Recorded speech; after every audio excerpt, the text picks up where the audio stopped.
Bismillahirrahmanirrahim. Assalamualaikum warahmatullahi wabarakatuh. Innal hamdalillah nahmaduhu wa nasta'inuhu wa nastaghfiruhu wa na'udzu billahi min sururi anfusina wa min sayyiati a'malina.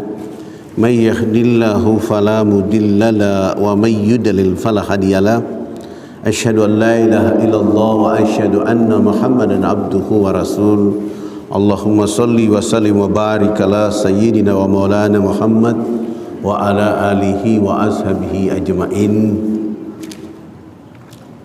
Jemaah kajian duha yang dirahmati oleh Allah Subhanahu wa taala. Puji syukur selalu dan senantiasa memuji Allah tabaraka wa taala atas segala limpahan rahmat dan kasih sayang. Alhamdulillah, pada duha hari ini kita berlapang-lapang duduk di majelis yang mulia ini. Semoga kita yang hadir menjadi orang-orang yang duduk di dipan-dipan surga Allah Subhanahu wa taala. Salam tering salawat kepada Rasulullah Muhammad sallallahu alaihi wasallam, keluarganya, sahabatnya, tabi'in dan pada akhirnya sampai pada kita semua. Semoga kelak nanti syafaat dari Rasul Muhammad sallallahu alaihi wasallam senantiasa menemani kita di dalam perjalanan di padang mahsyar nanti insyaallah. Amin. Jamaah yang dirahmati oleh Allah Subhanahu wa taala, tidak dipungkiri saat ini umat Islam pada posisi persimpangan. Umat Islam sedang ada di posisi persimpangan jalan. Umat Islam terhimpit di antara pesimis yang kronis dan optimis yang tinggi. Bahkan jika tidak berlebihan, saya mengatakan umat Islam saat ini saya istilahkan dengan berada dalam keterputusasaan. Hal itu terjadi karena realita umat di berbagai belahan dunia, baik dunia mayoritas maupun minoritas, cukup memprihatinkan. Banyak umat Islam yang terzolimi di mana-mana.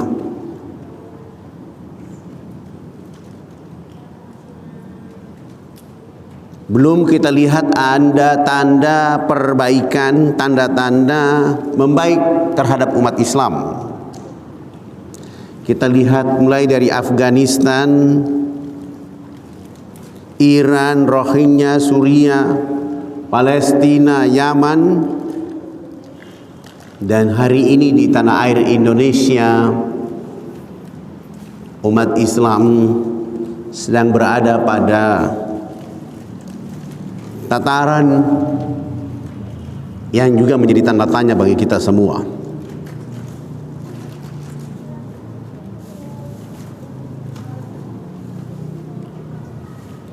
Di sisi lain,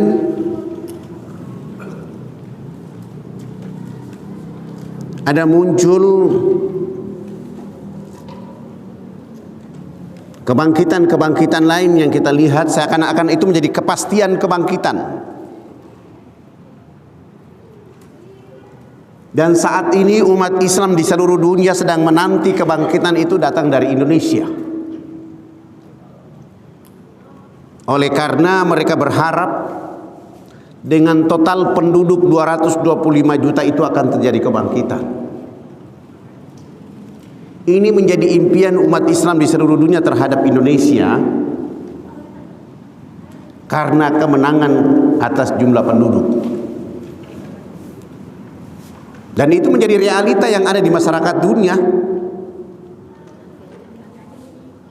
Bahkan data lain yang menjadi harapan masyarakat muslim dunia tentang Indonesia, oleh karena masjid yang terbanyak di dunia adalah Indonesia.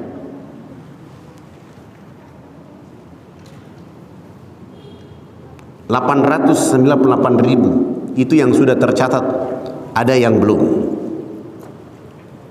Dan yang menjadi optimisme terhadap masyarakat Islam dunia yang mereka berharap itu adalah dari Indonesia, oleh karena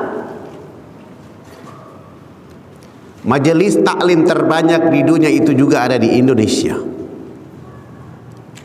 Tapi realita yang terjadi di Indonesia justru dengan umat Islam mayoritas 225 juta, tidak ada tanda-tanda perbaikan. Dengan jumlah masjid yang banyak, justru kita tidak melihat terjadinya umat Islam itu sholat seperti Idul Fitri, sholat subuh seperti Idul Fitri, sholat duhur seperti Idul Fitri, sholat asar, sholat maghrib, sholat isya, belum kita lihat. Padahal dunia sedang mengharapkan itu dari Indonesia, tapi realitanya tidak terjadi. Di sisi lain,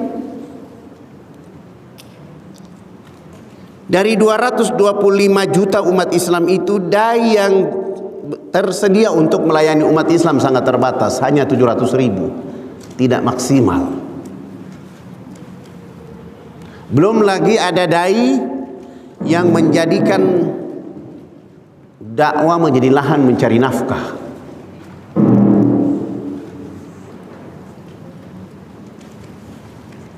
Belum lagi ada dai yang kalau diundang untuk datang ke wilayah-wilayah terpencil, wilayah-wilayah jauh dari perkotaan, dia tidak mau. Alasannya di sana tidak ada AC, tempat tidurnya tidak nyaman. Dan realita yang terjadi, Indonesia sadar atau tidak sadar, umat Islam mayoritas sadar tidak sadar, majelis taklim yang banyak sadar tidak sadar, tapi hari ini Indonesia sudah punya 335 aliran sesat, 126 nabi palsu, ditambah lagi dengan tumbuhnya komunis,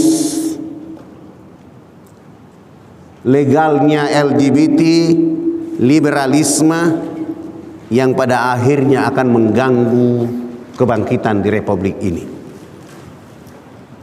Tapi Allah Subhanahu wa taala melalui Rasulnya Muhammad sallallahu alaihi wasallam menyampaikan kepada umat Islam, tidak saja di Indonesia tapi kepada seluruh umat Islam dunia. Sebagaimana Rasulullah sallallahu alaihi wasallam riwayat Abu Hibban disebutkan kepada kita,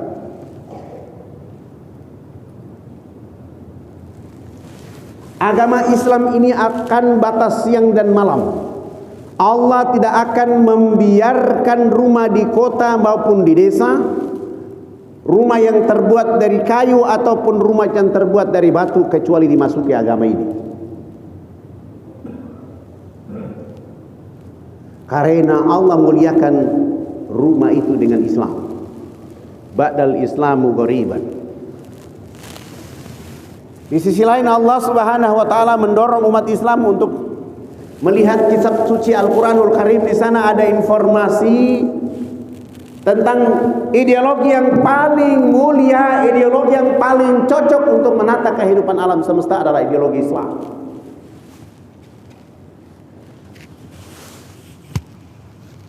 Karena sudah ada banyak ideologi di dunia ini, banyak yang tidak memberikan warna tentang tata cara kehidupan manusia dalam baik mengolah alam dan seterusnya, kecuali Islam. Sehingga Allah dalam surat 9 ayat 33 kasih tahu kepada kita,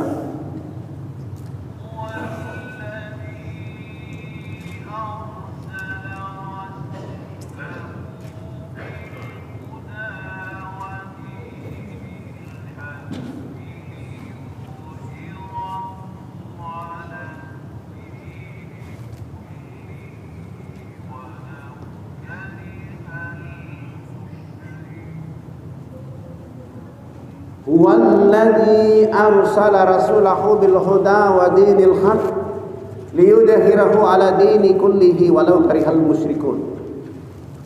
Dia Allah yang mengutus Rasulnya dengan membawa petunjuk Al-Quran dan agama yang benar untuk dimenangkannya atas segala agama di dunia, walaupun orang-orang musyrikin tidak menyukai. Ayat ini Allah ulangi dalam surat 61 ayat 9. Bunyinya juga sama.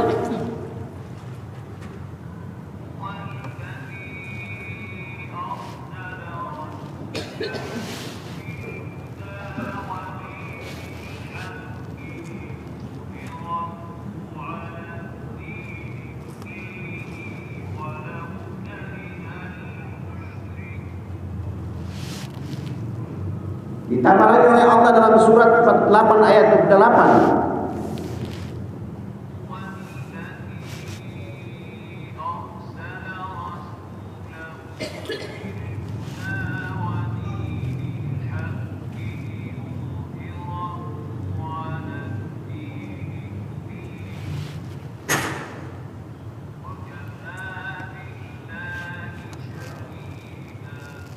Huwallazi arsala rasulahu bil huda wa dinil haqq liyudhhirahu 'ala ad-dini kullihi walau karihal musyrikun.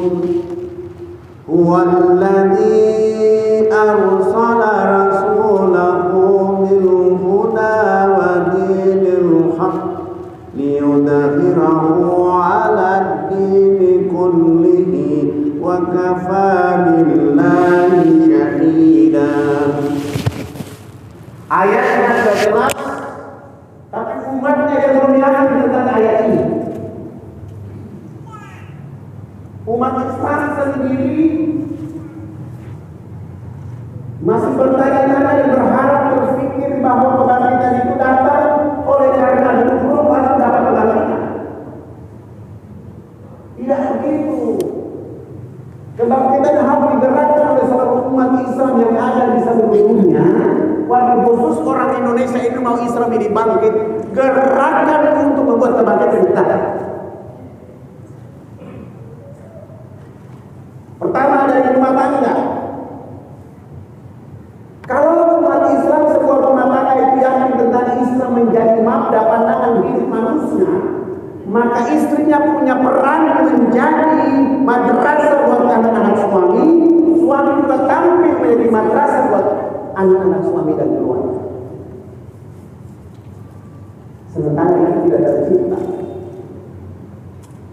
Sementara itu dibebankan kepada masing-masing. Suami mengatakan tugas saya akan cari nafkah, urusan anak-anak, urusan kamu istri. Di sisi lain keadaan suami dan istri juga terkadang tidak ketemu. Saya mau tanya jamaah ibu, ini sudah nikah semua belum? Senang tidak ibu punya suami yang galak? Jawab, senang tidak? Astagfirullahaladzim.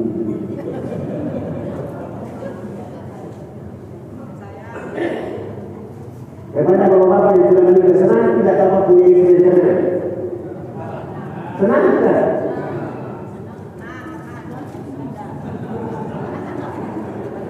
Ibu yang jawab. Tugas itu sudah selesai. Tugas itu menjawab, senangkah ibu punya suami yang galak? Saya tanya bapak-bapak, lalu saya itu bicara. Bagaimana kita memahami hak laki-laki diambil ilmu?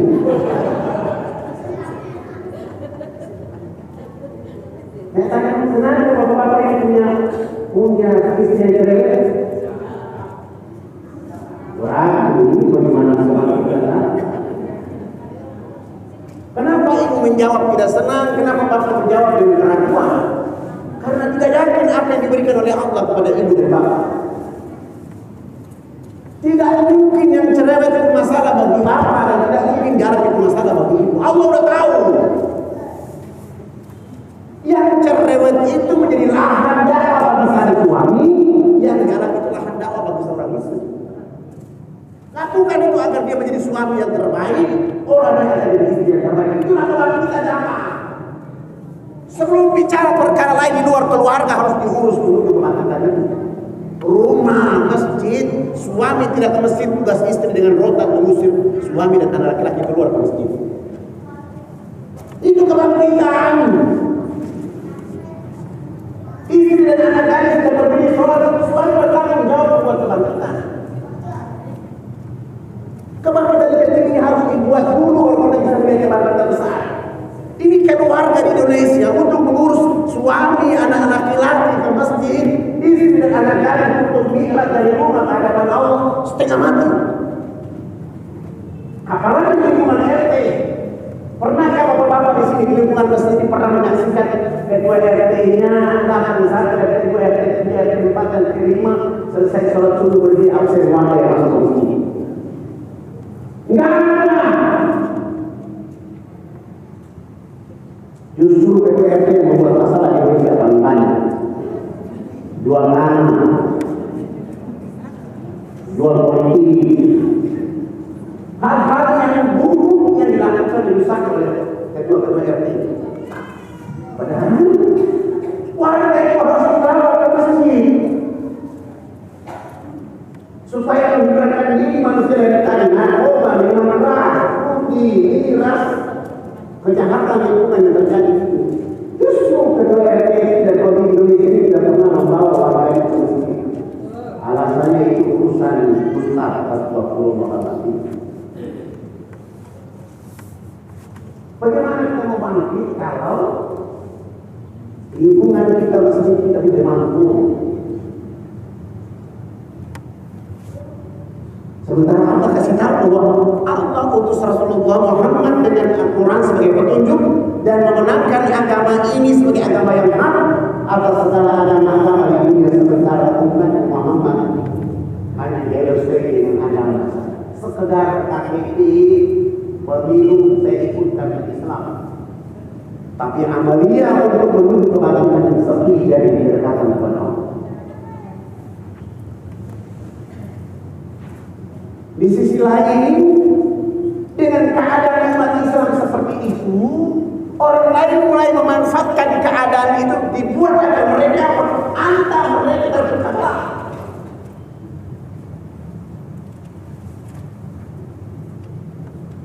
Allah kasih tahu dalam surat 9 ayat 32 dan surat 61 ayat 3 ayat 8. Yuriduna yutfi'u nurallahi biafwahihim wallahu mutimmu nurihi walau karihal kafirun.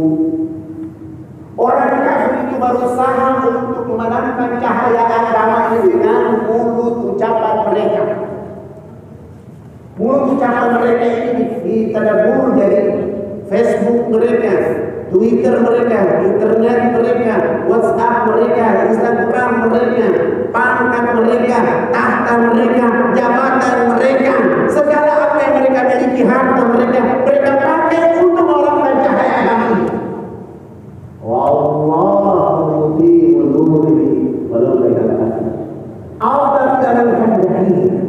Bahkan Allah tetap menyempurnakan cahaya ini walaupun orang kafir tidak menyukai.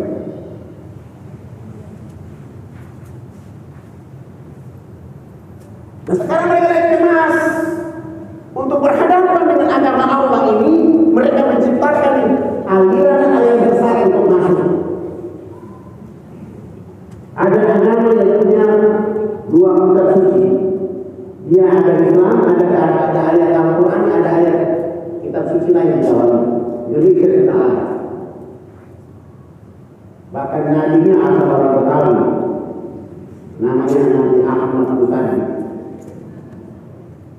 Itu dikemas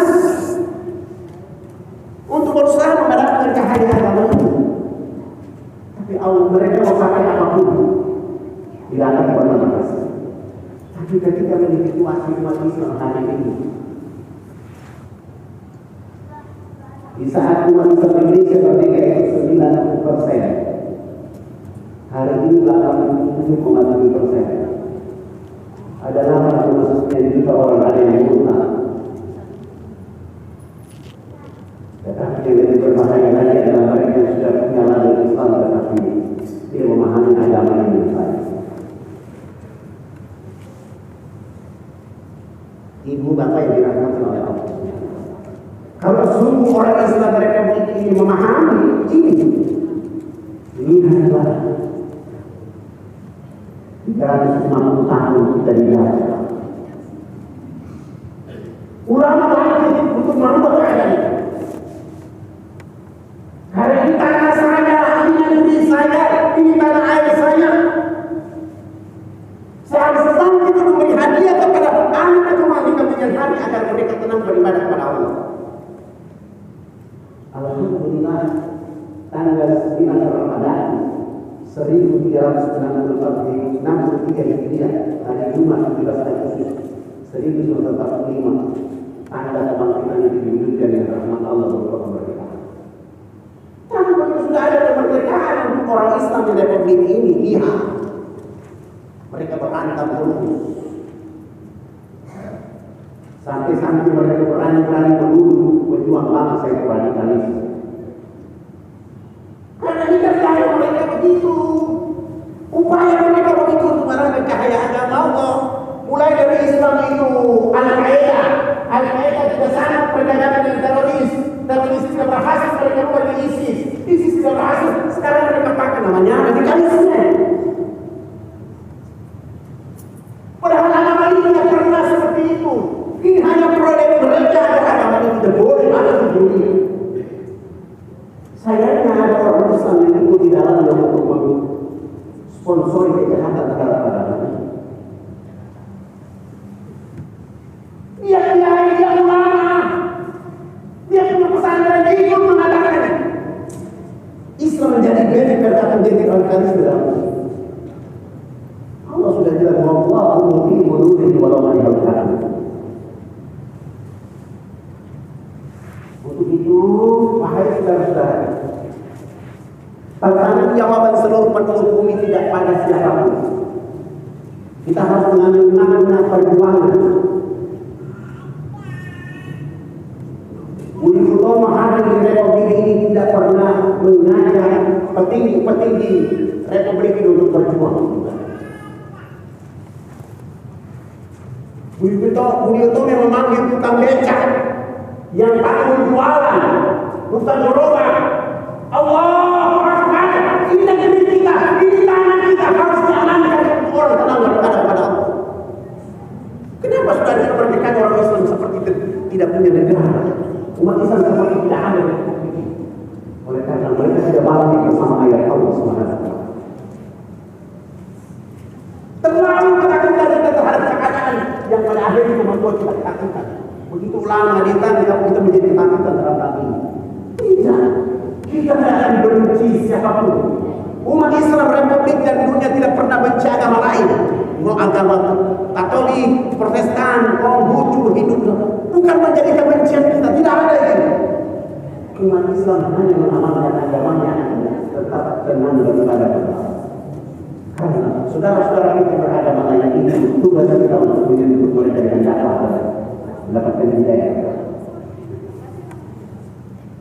Tapi karena ini ada orang bermain supaya kita ini berkaya, lalu meninggalkan Indonesia yang mayoritas adalah kebangkitan itu untuk menuju dan kita. Namun itu menuju kebangkitan yang pertama adalah umat Islam harus kembali kepada kita Al-Quran. Umat Islam umat yang terbaik. Umat Islam yang terbaik dilahirkan untuk manusia. Umat Islam menyatu satu pikiran itu. Tidak ada umat yang terbaik menurut Allah di dunia ini kecuali umat Islam. Bukan kata saya, kata firman Allah. Tidak ada umat yang terbaik di dunia ini kecuali umat Islam yang dilahirkan untuk manusia. Untuk menjadi umat yang terbaik itu tidak bisa berpandang tangan, tidak bisa. Harus bekerja, harus berdakwah. Pertama, setiap umat Islam Republik ini atau umat Islam di dunia harus mampu menjadi distributor agenda pembunuh Nabi Muhammad.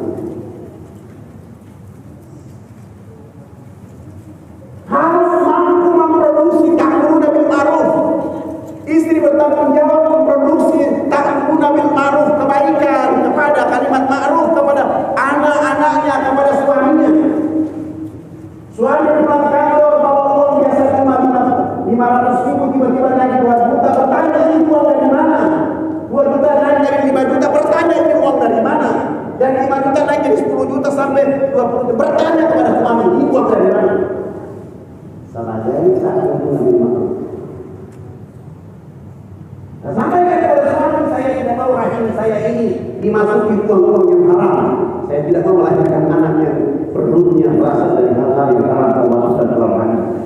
Itu tugas ini untuk menyampaikan pesan kepada mereka. Tapi justru ibu-ibu begitu lihat amplop besar justru tutup mata hatinya, tutup telinganya. Kita harus komol, kalau sudah komol kemudian wajar yang banyak ditangkap KPK itu mereka yang karena istrinya tidak mampu membangun rumah. Bagaimana ta'muruna bil ma'ruf? Begitu ada tahrim di masjid, bawa suaminya dengan kalimat kebaikan, bawa anak laki-laki dengan kalimat kebaikan. Pak, keluarga ini hidup hanya sementara, ini mau masuk perjalanan menuju surga itu harus belajar dari rumah ke masjid dulu. Rumah, masjid, pasar, masjid, kantor, masjid, kebun, masjid, sawah, masjid, jalan, masjid, tempat pancing, masjid. Ini harus dibuat oleh kita. Dorong mereka ke masjid. Saya tidak tahu kalau ibu-ibu yang hadir ini, siapa di antara ibu yang kalau suaminya tidak ke masjid, ibu pakai rotan ini. Kalau tidak ke masjid, ini rotan. Ada tidak? Ini lebih cari istri yang baru. Ada bermasalah. Ini istri yang bermasalah terhadap cara untuk Islam. Karena menikah itu untuk menyelamatkan manusia. Surah 66 ayat 6 ya ayyuhalladzina amanu qu anfusakum wa ahlikum nar, jaga dirimu keluarga dari api neraka. Bukan dipeluk tiap hari, bukan. Jadi kalau ada istri yang tidak begini, harus ada yang mampu mengantar kita ke surga. Repot nanti pertanggungjawaban yang kita dapat. Maka itu dibuat harus kejam kepada suami yang tidak ke masjid. Karena kalau ibu perlu dia tak hanya sholat di rumah, ibu-ibu menanggung dosa perjalanan dari rumah ke masjid. Begitu juga RT menjadi pemimpin tertinggi tingkat RT, tingkat tetangga. Itu dia kalau tidak mengurus warganya terus dosanya lebih besar. Padahal kalau kita mau bangkit, keluarga sudah ada urusan ke masjid, RT juga makin kuat ke masjid, masyarakatnya kuat ke masjid. Ya kita ketemu adalah kebangkitan, kemakmuran, kesejahteraan. Kenapa? Dengan cara mereka ke masjid kita tahu apa urusan mereka. Akhirnya air sesat kita tidak dapat di tempat oleh karena mereka sudah tertuju lima Allah Subhanahu wa Ta'ala. Ini RT tidak lakukan, RW tidak lakukan, apalagi kepala lurah tidak lakukan. Apalagi kalau dengan dana desa yang besar ini kita ambil makin jauh dari masjid. Bagaimana kita bisa membangun ta'muruna bil ma'ruf? Justru anak-anak di Jakarta ini menjabatan terakhir banyak itu RT yang bersekongkol dengan RW kelurahan karena bercerita hanya melihat penduduknya. Untuk menjadi kunjung khairul umat atau menjadi linnas dari umat yang terbaik, tidak saja ta'muruna bil ma'ruf. Tugas berikutnya setiap orang Islam harus mampu menjadi distributor dari agen wa tanhauna 'anil munkar. Baik lingkungan keluarga, lingkungan RT, lingkungan RW, lingkungan masjid harus mampu menerjemahkan ta'muruna bil ma'ruf, sesudah itu mengantar manusia dalam rangka wa tanhauna 'anil munkar. Ada maksiat di tempat ini datang mereka dengan cara yang alif untuk menegur. Pertama dia belum berhasil, datang berikutnya belum berhasil, datang terus. Sampai mereka menjadi orang-orang yang menuju pada ta'muruna bil ma'ruf. Justru ini yang belum mampu kita lakukan. Ada LGBT di lingkungan kita diam saja. Ada judi di lingkungan kita diam saja. Ada pembunuhan kita pura-pura tidak tahu. Ada pencurian kita tidak tahu, pura-pura tidak tahu. Padahal apalagi bicara betapa hati tinggi kata kita jaga, dibiarkan saja. Pada pembinaan itu dibiarkan saja. Miras dibiarkan saja. Padahal itu semua proyek berusaha untuk membenarkan cahaya agama ini. Ada orang yang sudah mengatakan, ini kan mendapatkan PAD, mendapatkan pendapatan asli daerah. Memangnya Allah sudah kasih kamu rahmat fisik dari bumi. Karena kita tidak memahami mana yang terjadi adalah hal-hal seperti ini bisa bersamakan. Sementara untuk mengangkat kita dari tempat yang turun direndahkan. Selama ini kita cuma tak menggunakan makhluk, terus menuju pada yang ketiga yaitu tu'minuna billah. Sudah mengajak orang buat kebaikan, kemukaran tetap ada di negeri itu. Lihat, Lombok, Palu, kemukaran di tengah-tengah kehidupan mereka. Dibiarkan orang menjadi kualitas LGBT daripada orang yang sujud kepada Allah. Allah tegur, Allah bahasakan kepada bumi bahwa coba tegur mereka sedikit. Maka Bapak Ibu yang dirahmati oleh Allah,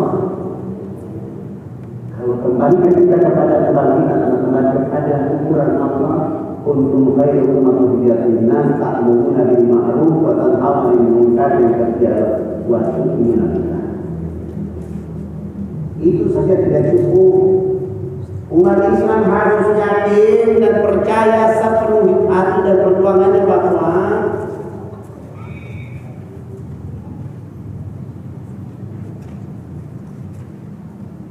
bumi ini Allah wariskan untuk orang-orang soleh, orang-orang beriman. Alam semesta ini Allah wariskan, Allah pusakai kepada orang-orang beriman.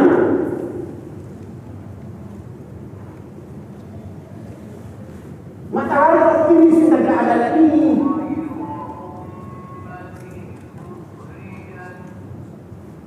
Harus optimis dengan keadaan ini karena kita ini mengambil apa yang menjadi hak Allah pada manusia. Justru karena kita tidak bekerja, mau dari instan saja, semua serba mudah, serba terima. Yang kerja orang lain, tambah bagaimana?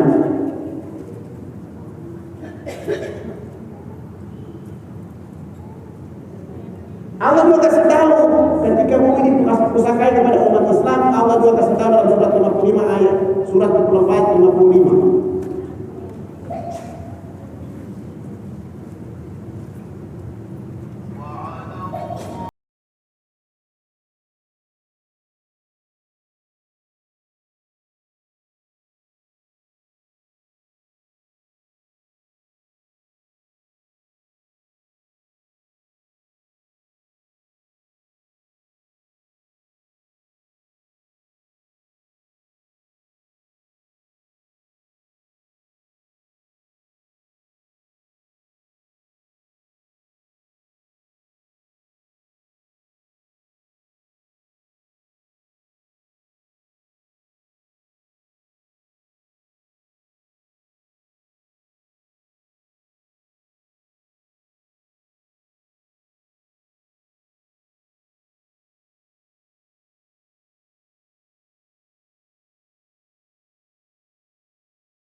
Allah telah berjanji kepada orang-orang yang beriman di antara kamu yang mengerjakan amal soleh bahwa Dia sungguh akan menjadikan mereka berkuasa di muka bumi.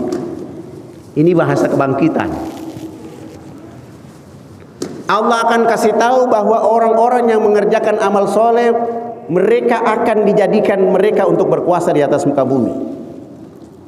Sebagaimana Allah beri contoh pada orang-orang sukses pada masa lalu, para tabi'in yang sukses, dan Allah akan meridhoi agama mereka, dan Allah akan membuat hati mereka tenang. Tadi ketakutan, Allah akan membuat hati mereka makin tenang. Tadi ketakutan, mau ditangkap, mau di segala macam semua, Allah membuat hati mereka tenang oleh karena Allah membolak itu. Dan mereka tetap menyembah kepada Allah Subhanahu wa ta'ala. Nah, ini yang bicara amal soleh ini yang kita masih kurang ini. Dari cara tadi jumlahnya mayoritas, Tapi hanya karena terbangga dengan jumlah mayoritas, tetapi kita tidak bisa berkuasa dengan baik. Kalau kita mau mayoritas, saya mau tanya jamaah sekalian, saya tanya terutama yang bapak-bapak ini, yang ikhwan, bisakah umat Islam Indonesia membayar utang negara ini? Yakin? Dengan cara apa? Dengan cara apa?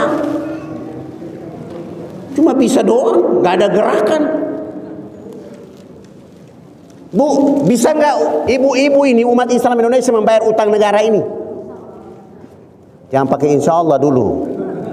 Ini perjuangan. Nanti angkat senjata, insya Allah nanti saya angkat senjata. Dengan cara apa?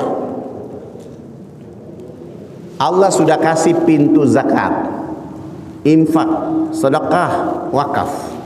Kita hanya gunakan satu saja. Kita gunakan infak saja cukup. Berapa jumlah umat Islam? Ini mas-mas yang pegang komputer, laptop, saya minta tolong dikalikan. Yang pegang ini laptop, tolong kalikan. Umat Islam Indonesia 225 juta. Tarik infak dari setiap orang satu hari 10.000 rupiah kali 225 juta kali 10.000. Berapa uang itu? Berapa? Berapa uang itu? Itu baru pintu infak saja 10.000 satu orang per hari. Berapa? Kali selama 1 bulan kita kali ambil hanya 15 hari saja. Berarti satu orang 150.000 kali 225 juta.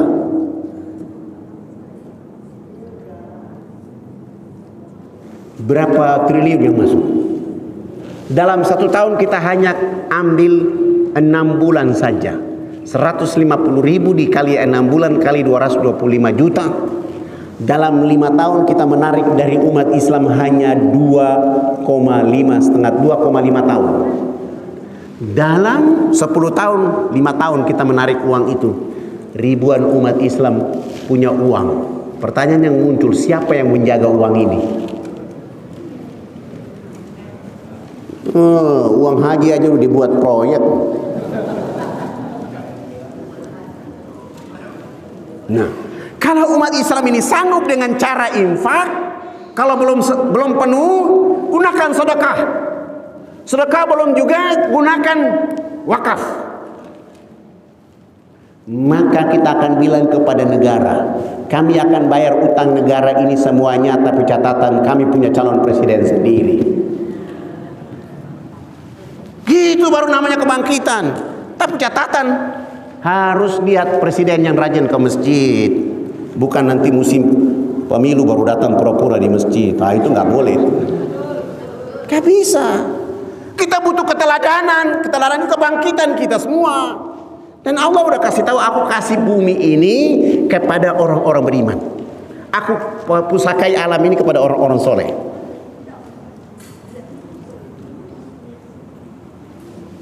Itu saja tidak cukup. Yang berikutnya adalah umat Islam harus memperkuat akidah umat Islam.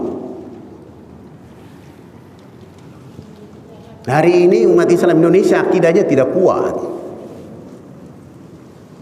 Di kota ada yang kuat tapi juga setengah mati begitu. Kita lihat peristiwa Perancis. Islam jaya sekian ratus tahun, hari ini hanya gara-gara ketidakmampuan memperkuat akidah dan agamanya, terpaksa harus tinggal nama.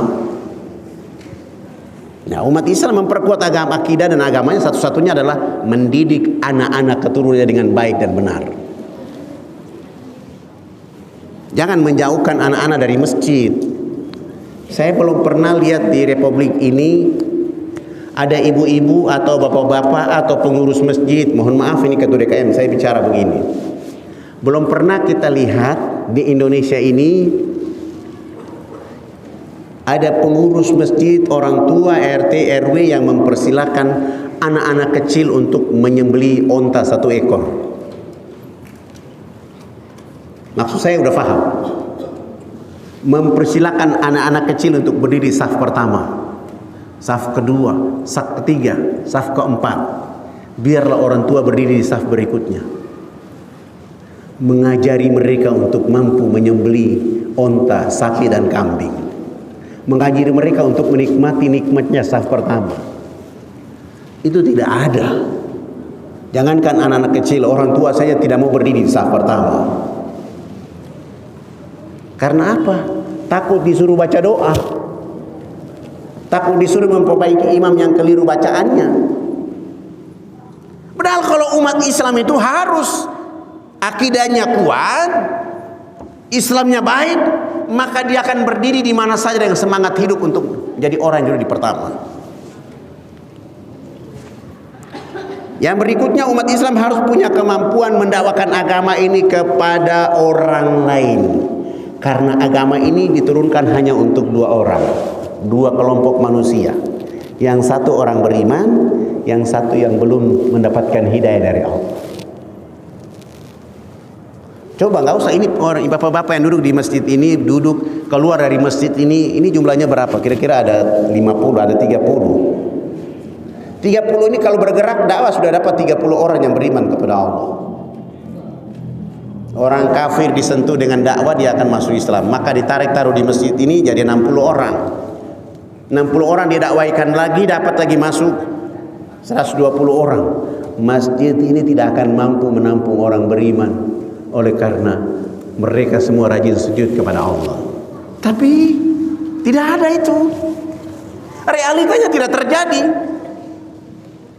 Umat Islam nanti bilang, nanti pemilu baru kita akan berusaha bisa menang. Itu aja menjadi urusan kita. Disibukkan dengan sesuatu yang tidak berenergi.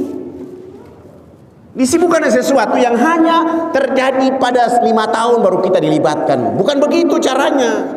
Kalau mau bangkit itu dari saat sebelum ada sesuatu kita sudah siap. Ini baru bunyi petasan sudah kabur. Artinya kita harus siap. Dan negara ini kita harus siap, umat Islam harus siap. Siapa mereka? Kita ambil pengalaman dari Budi Utomo, menggerakkan masyarakat biasa, rakyat jelata yang menjaga negeri ini. Alhamdulillah, Allah lihat perjuangan mereka, Allah lihat apa yang mereka sungguh-sungguh, sehingga Allah kasih rahmat itu. Sekarang ini orang mau kasih rusak negeri ini.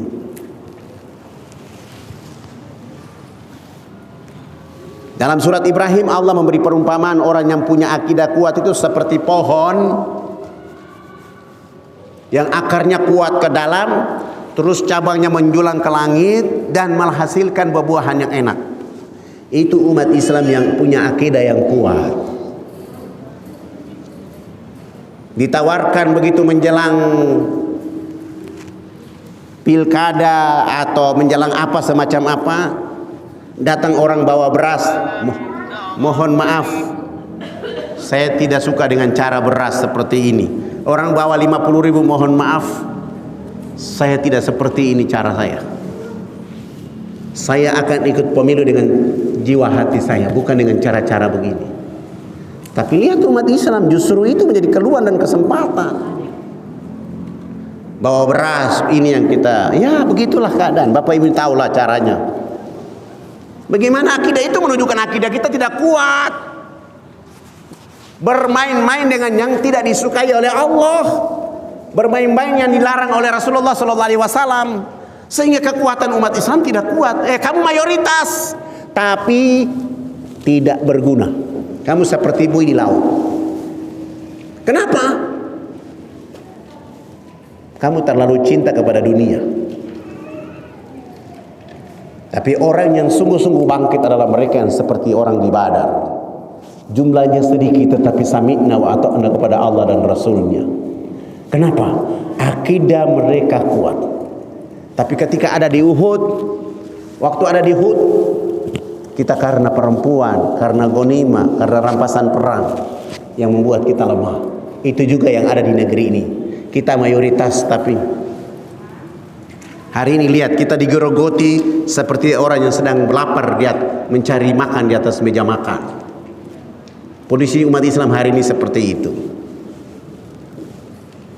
Sahabat bertanya kepada Rasul sallallahu alaihi wasallam, apakah saat itu umat Islam sangat sedikit? Jawabannya tidak, mereka mayoritas, tapi diri mereka terhinggap penyakit ubud dunia wa hariyatul maut. Bahkan di antara mereka sendiri yang merusak agama ini dari dalam.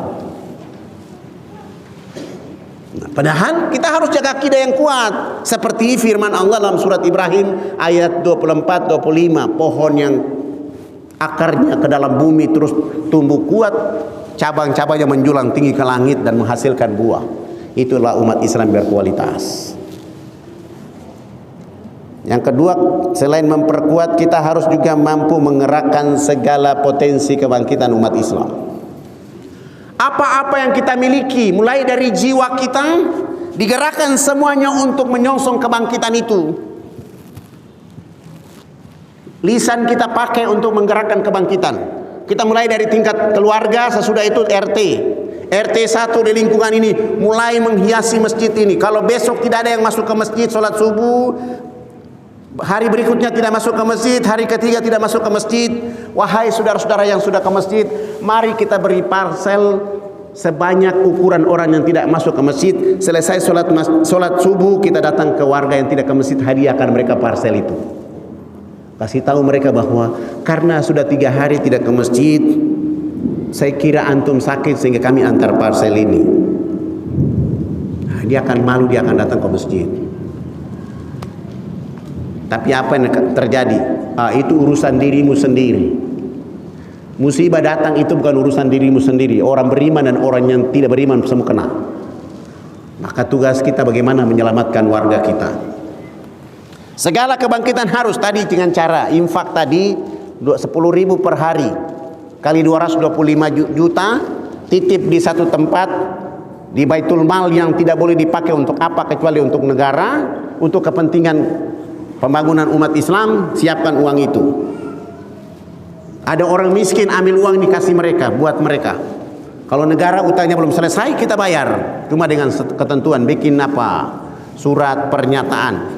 Yang pakai uang ini harus mampu memperhatikan Islam dan menyelamatkan orang-orang di negeri ini, dan tidak boleh membuat kekacauan apapun di negeri kecuali mengantarkan semua orang, mau Islam atau bukan, mereka di negeri ini tetap beriman dan menempatkan keadilan yang baik untuk semua orang. Kerahkan seluruh potensi pikiran kita. Yang bisa bikin pesawat, kembalikan, kita bangkit dengan bikin pesawat. Yang bisa bikin kulkas, kita jual. Uangnya dipakai untuk perjuangan kebangkitan itu. Tapi justru tidak ada. Tapi kita lihat tadi sudah mulai produksi air bersih di sini. Siapa yang beli? Gak usah beli ke mall-mall orang lain punya. Belilah di masjid ini, dapat berkah 2 kali. Pertama berkah infak masuk ke masjid, yang kedua minum dapat berkah karena air diproduksi di sekitar masjid. Nah, ini juga belum maksimal. Kita makin rajin pergi belanja di tempat yang, atau paling aman begini, kalau umat Islam ini mau belanja di tempat orang yang berinfak bersedekah, selesai. Orang yang bayar zakat itu beli usahanya dimakmurkan karena dia bayar zakat, dia bayar infak. Nah, kalau orang tidak bayar infak, ya jangan belanja di sana. Nah, potensi ini potensi yang harus digerakkan supaya ekonomi kita hidup. Nah, kita baru coba Maret 212, hari ini masih terbata-bata. Orang masih suka belanja di tempat lain. Nah, ini cara-cara yang harus dibuat untuk kita kembalikan pada ciri kita kebangkit. Ini Allah sudah kasih tahu kita dalam surat 8 ayat 60 bagaimana menggetarkan musuh-musuh Allah dan bagaimana membuat mereka akan berlari-lari oleh karena kalian menggerakkan segala potensi. Maka potensi yang terbaik nggak usah pakai senjata, kita nggak mampu. Cara yang paling terbaik adalah jadikan masjid itu setiap subuh seperti sholat Idul Fitri. Jadikan sholat duhur itu seperti Idul Fitri. Kalau itu yang sudah berlaku di RT ini, di lingkungan ini, insya Allah ibu bapak tidak perlu bersusah-susah. Besok pagi orang datang akan mengucapkan 2 kalimat syahadat karena mereka mau sholat subuh saja jalan tertutup dengan penduduk sini untuk memakmurkan masjid. Sementara di Indonesia belum kita ketemu seperti itu. Kita baru ketemu di Bali, ada masjid yang sholat subuh sampai ke jalan raya, sholat duhur seperti sampai ke jalan raya. Itu baru kita lihat di Bali, yang satu di Kalimantan Timur dan satu lagi di Yogyakarta. Begitu azan, seluruh 40 rumah ke barat, ke timur, ke selatan mereka semua. Ini kebangkitan. Ini teori kebangkitan yang mereka buat. Apakah ini untuk menakut-nakuti orang lain? Tidak. Untuk memberitahu kepada kami dengan agama yang damai, tenang, menjaga keimanan kami dengan cara itu. Nah, ini cara ini tidak hidup juga di tempat kita di Republik ini.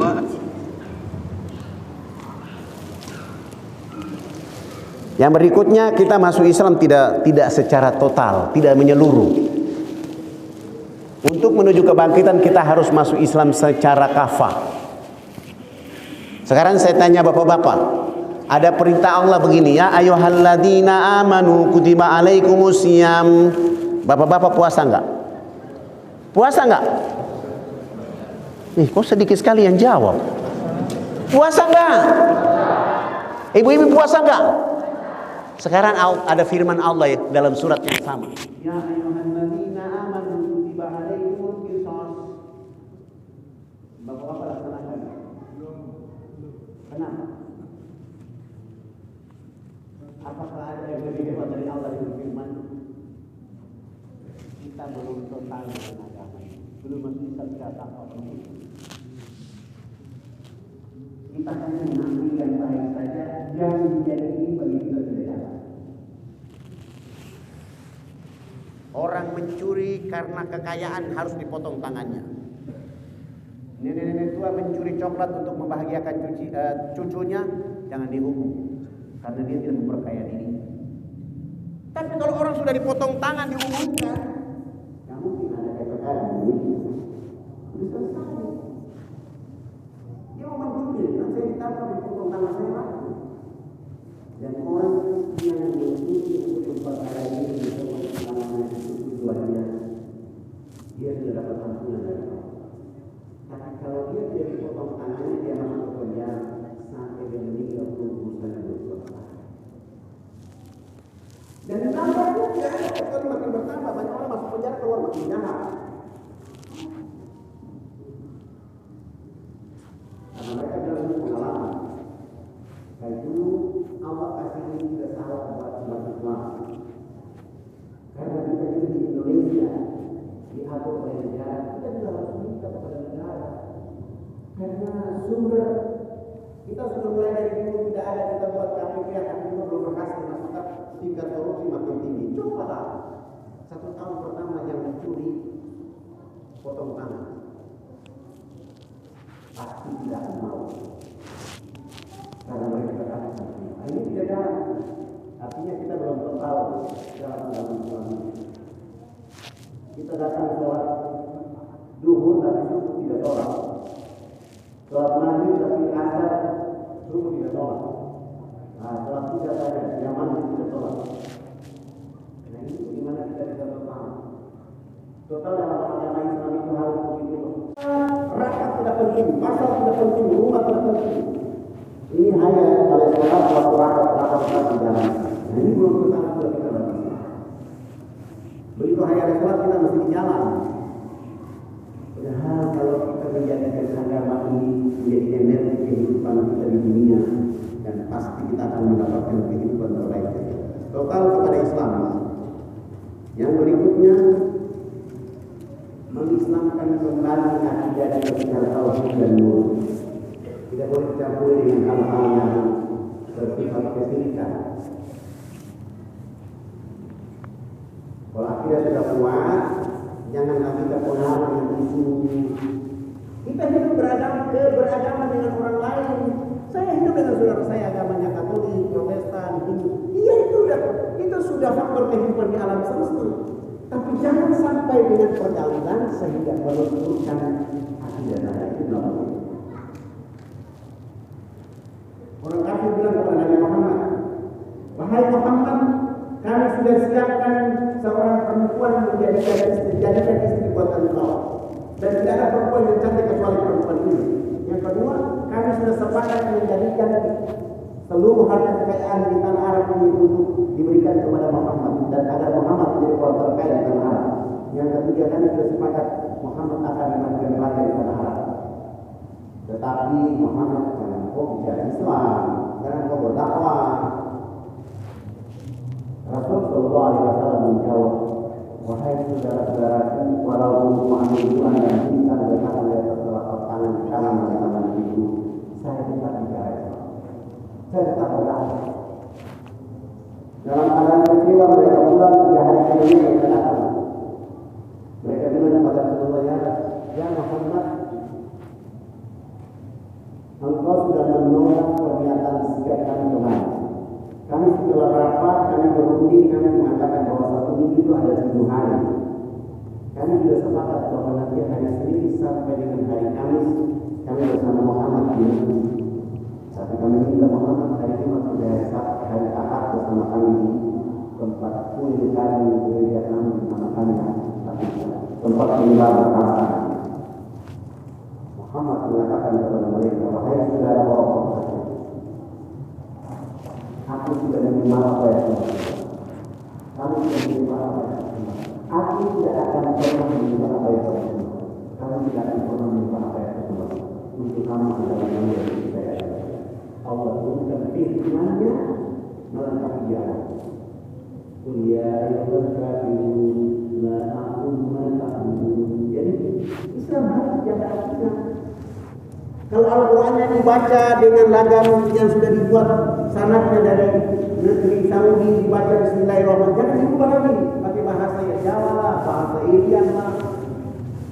Nanti orang Betawi datang lagi baca Quran dengan lagam Betawi, bagaimana kira-kira ayat ini dibaca? Orang lain misalnya kalau orang Lampung, orang Indian dan orang Batak yang baca Quran masing-masing lagam seperti kita berperang. Sudah ada aturannya.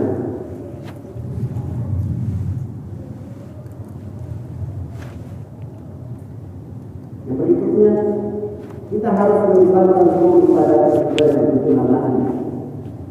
Tidak boleh dicampurkan dengan hal-hal yang tidak, yang merusak.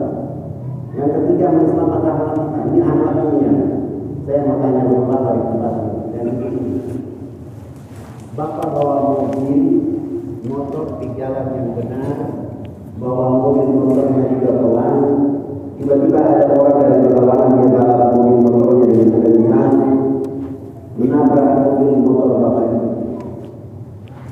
Kira-kira dari motor itu hancur, motor Bapak hancur, mobil ibu hancur, mobil Bapak hancur, Bapak itu dalam keadaan selamat. Kira-kira kalimat apa yang pertama kamu realisasikan Bapak ini? Ini dalam masjid yang bohong. Ini dalam masjid ini jujurlah.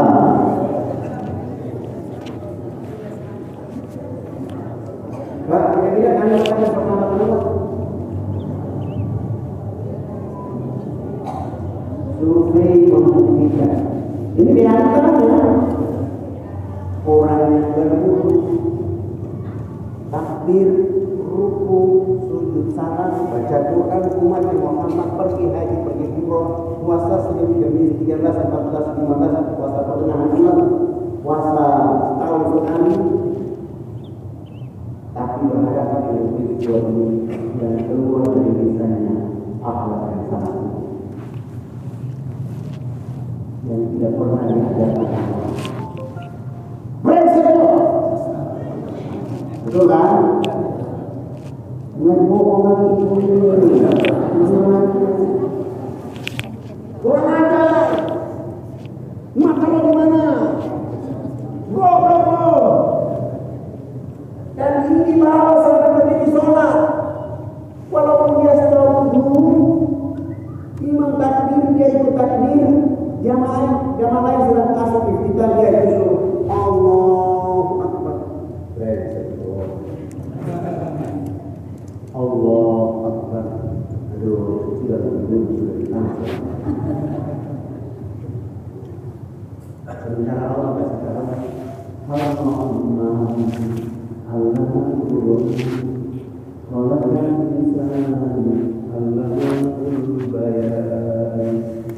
Allah sangat mampu mengajarkan manusia menciptakan manusia dan mengajari manusia tentang Islam.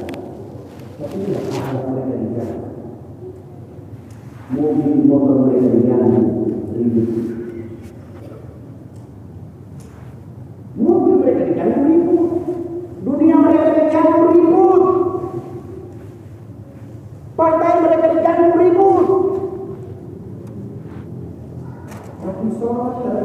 tidak rindu.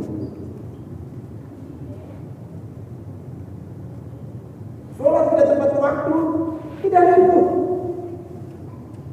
Satu hari kita baca Quran biasa-biasa saja.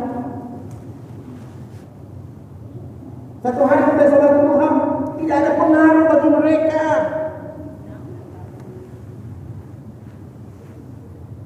Tidak puasa sunat, tidak pengaruh bagi mereka. Bagaimana kita mau bangkit kalau keadaannya begitu, realitanya begitu? Kenapa? Energi Islam belum masuk dengan sempurna ke dalam jiwa kita. Kita hanya lahir di luar saja sebagai Islam, lipstick, casingnya saja Islam. Tapi di situ berjuang memperbaiki justru ketakutan kita. Karena ada kita di jalan seperti itu. Ibu-ibu tidak sadar dan kami survei yang paling banyak berbohong kepada anak dalam ini. Dibilang anak yang di dalam kandungannya selama 9 bulan itu lahir, anaknya salah sedikit itu monyet. Itu anak. Ada beberapa yang hari ibu dia kasih anaknya uang 10.000 dia bilang, nah ini uang 10.000 saya harus beli rokok baru. Hari ini kan akhirnya anak diobatkan, bapak kasih uang 10.000 beli rokok. Terus dikasih uang jajan ke sekolah, uang jajannya berrokok. Bapaknya yang mengajar dia merokok. Tidak ada yang dikasih. Bagaimana kita bisa menciptakan kebangkitan kalau ini yang terjadi?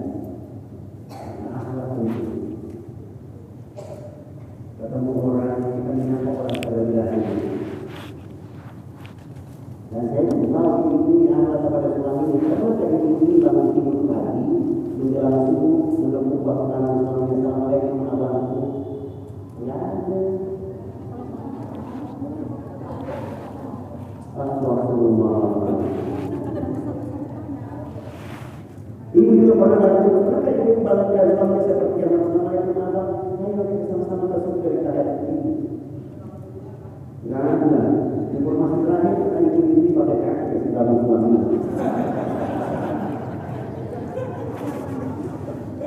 Enggak ada kalimat yang energi. Apa? Abang yang ini juga mau sholat subuh, abangku. Suaminya tidak bisa dengan assalamualaikum, apalagi anak-anaknya. Tidak pernah bapak menyentuh kamar, menutup pintu anak-anaknya. Assalamualaikum. Enggak, bagaimana kita bisa buat kebangkitan? Maka kebangkitan itu dimulai dari keluarga kecil. Kalau lihat ibu, pernahkah ibu ini lihat suami pergi ke kantor? Dia keluar dari dalam rumah, sudah mandi, sudah sarapan selesai, dia keluar dari rumah. Tangan kanannya dia kaos kaki, kaki kirinya dengan sepatu. Dia mau duduk di kursi pakai kaos kaki. Pernah dari ini berebut kaos kaki dan sepatu dari tangan suami?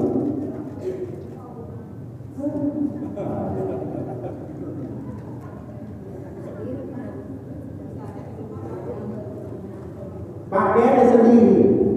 Tapi itu tanggal 1 berbaik-baik juga. Masih kelas dunia. Maka itu ibu-ibu hak akhlak yang kecil ini harus dijadikan menjadi nilai kebangkitan kita untuk perbaikan. Mulai dari keluarga, lingkungan kita, akhirnya kita akan menemukan yang besar di dalam kehidupan kita. Akhlak harus diperbaiki. Kita harus mengislamkan keluarga kita, anak-anak keturunan kita, mulai dari istri, anak, suami, semua orang harus dibangkitkan. Tadi surat 66 Allah sudah kasih tahu kita, ya ayyuhalladzina amanu qu anfusakum wa ahlikum nar, jaga dirimu, keluargamu dari sisa api neraka. Gerakan semua potensi lingkungan yang dekat yang beragama Islam, gerakan mereka untuk bagaimana terhindar dari api neraka. Maka hiduplah dengan ini. Karena kita tidak boleh meninggalkan keluarga yang akhirnya mereka tidak sholat. Anak-anak yang lemah, anak-anak yang tidak mendirikan sholat. Dan kita tidak boleh meninggalkan pengganti yang lemah. Karena ini bapak-bapak ini sebentar sudah meninggal, kita ini sebentar sudah meninggal. Yang menjaga Islam di dunia dan Indonesia adalah generasi muda. Mampukan generasi muda itu ke masjid. Ciptakan generasi muda untuk bagaimana berpikir ekonomi secara baik. Bebaskan riba, tak boleh ada riba di republik ini. Keadilan hukum sekarang dikatakan pada tindakan sampai dengan putusan negara, dan Al-Quran 80% Allah turunkan untuk mengolah dunia ini. Umat Islam harus bangkit, harus teguh pada kebenaran Allah. Tidak boleh ragu-ragu, tidak boleh setengah hati. Umat Islam juga harus mampu mencintai Allah dan Rasul-Nya di atas segala-galanya. Kadang-kadang orang karena bapaknya, karena ibunya, karena istrinya, karena usahanya dia cintai lebih baik daripada Allah dan Rasul-Nya. Saya kira sampai di sini ada yang mau bertanya, saya persilakan.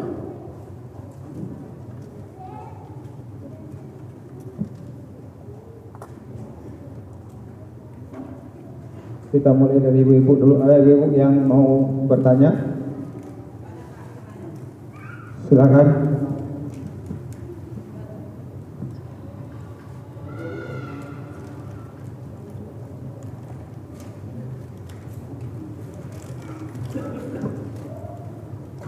Assalamualaikum warahmatullahi wabarakatuh. Waalaikumsalam warahmatullahi wabarakatuh. Kamu nanya nih Pak. Saat ini kan sekarang ini lagi musim yang Bapak omongkan yang salak ya Pak ya. Maksudnya apa saya? Ini Pak, kalau ngasih sembako apa gini ya. Itu hukumnya gimana Pak? Kalau orang ngasih sembako, kasih uang, kita terima, terus uangnya buat masak, itu bagaimana Pak? Untuk apa itu kasih barang itu tujuannya untuk apa? Pak, untuk apa itu milih dia gitu. Ibu ambil. Iya, gimana tuh Pak? Terus? Tapi kan kita nggak minta Pak. Ikhlas itu dimakan Pak, keluarga gimana Pak hukumnya itu Pak ya? Ibu kan tidak tanya ibu apa ini? Ikhlas karena Allah atau ada urusan lain? Ibu tanya nggak ini ikhlas karena Allah atau ada niat lain dia memberikan itu? Dia memberi sesuatu kepada ibu karena Allah dan Rasulnya atau ada udang di balik batu? Kalau dia nggak tahu mungkin buat apa tuh buat gitu Pak, buat bagi-bagi atau buat masak gitu Pak. Tapi kita kan hukumnya di Islamnya di mana tuh Pak? Haram apa enggak gitu loh Pak? Ya sebagai orang beriman istiqomah dengan kebenaran. Mohon maaf Pak, saya ingin kejelasan silsilah dari pemberian beras ini untuk apa? Harus ibu perjelaskan. Kalau hanya kepentingan untuk pilkada, kasih tahu dengan baik. Mohon maaf, saya takut, saya tidak memilih bapak. Kasihan kalau saya makan beras ini jadi haram, darah daging untuk saya kotor. Jadi mohon maaf, saya tidak terima. Jangan ganggu saya dengan keadaan ini. Begitu, jangan ambil. Tapi temannya pada ngambil kita ikut. Ya, sholat Allah. Ya Pak, kasih Pak ya. Jangan ulangi lagi. Oh ya Pak. Assalamualaikum warahmatullahi wabarakatuh. Masih ada Bu, Bapak, Ibu dulu satu kali lagi. Ada ibu-ibu yang mau tanya? Kita ke Bapak-bapak. Ada Bapak?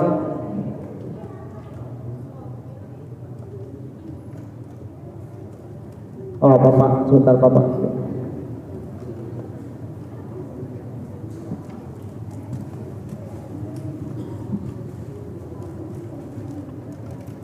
Assalamualaikum Ustaz. Waalaikumsalam warahmatullahi wabarakatuh. Ini bertepatan dengan tahun politik. Tentunya banyak partai-partai yang merapat ke jamaah. Ini bagaimana hukum Ustaz?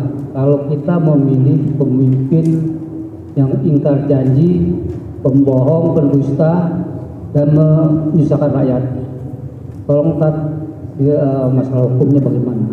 Terima kasih. Assalamualaikum warahmatullahi wabarakatuh. Ini bulan Maulid, Pak. Jadi ikutilah cara Nabi. Tablik, sidik, tablik, amanah, fatona, selesai.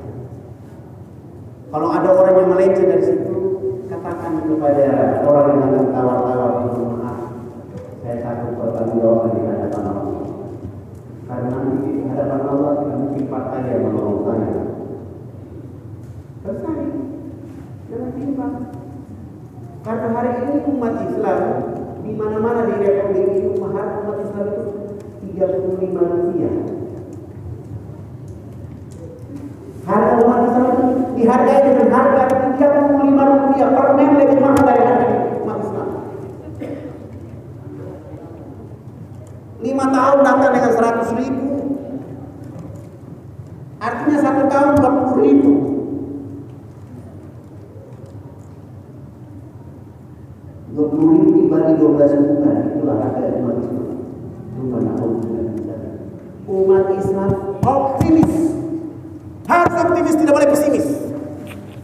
Allah sudah kasih tahu, wala tahinu wala tahzanu.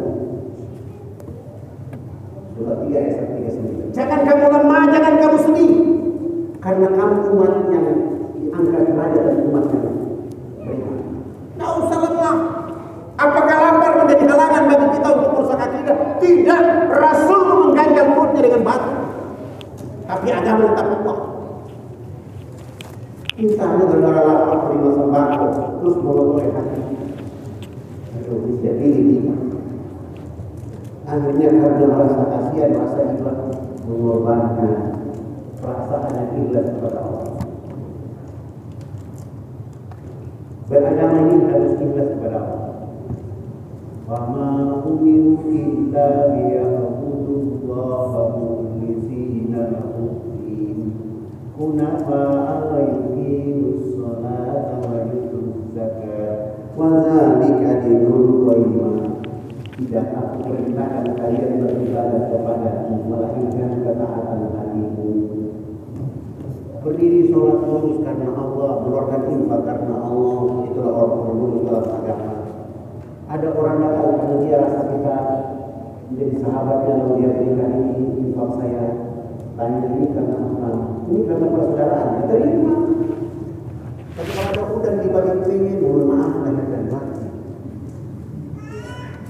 Dan kalau umat Islam terima itu, umat Islam merendahkan karakternya menjadi umat Islam, merendahkan dirinya. Nanti 5 tahun begitu lagi terjadi lagi. Kita tidak terdidik menjadi orang yang mampu, optimis, terlalu pesimis. Nanti tunggu 5 tahun lagi, apa kita terima lagi di belakang? Merah, kuning, biru, putih, hijau. Bukan itu. Dengan negara ini sudah diletakkan pada dasar ketuhanan yang Maha Esa, berarti jiwa harus hidup. Kenapa jiwa hidup? Karena dibangun jiwa ini, dibangun raga ini untuk menemukan Indonesia Raya. Untuk membuat Indonesia Raya cuma 2 jiwa harus hidup dengan Allah, dengan ketaatan kepada Allah, akhlak baik dengan manusia di atas muka bumi. Tidak boleh dikotori, tapi hari ini Masya Allah jiwa kita kotor semuanya, kotor terutama kepada Allah. Mengaku umat Muhammad, mengaku hamba Allah, beragama Islam, tapi terima sogokan beras, uang, yang kita tidak sadar bahwa itu lambat laun akan melemahkan karakter kita menjadi orang. Setelah kita kehilangan menjadi seorang muslim. Benar kata Nabi tadi, kita seperti buih di laut, dibawa ke utara ikut ke utara, ke timur, nggak punya pendirian.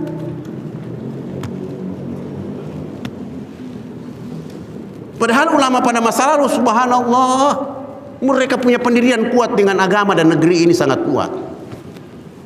Sehingga orang lain sedang menceritakan orang Islam di Indonesia itu bisa kita beli suara mereka. Karena kita telah kehilangan jati diri, punya karakter telah hilang. Bahkan kita bergabung dengan orang lain untuk merongrong orang yang memiliki karakter dengan bahasa-bahasa tadi. Tadi tidak berhasil di luar sana, tidak berhasil. Orang dulu Al-Qaeda itu ceritanya di luar. cerita teroris itu di luar, ISIS itu cerita di luar. Tiba-tiba sudah ada di Indonesia. Agama apapun kita tidak pernah melihat itu jadi saksi dalam kehidupan kita. Tiba-tiba ada. Oleh karena tadi melemahkan kita dari unsur yang salah itu. Dan agama ini demi Allah tidak pernah diajarkan Nabi dan Allah Subhanahu wa taala untuk seperti itu.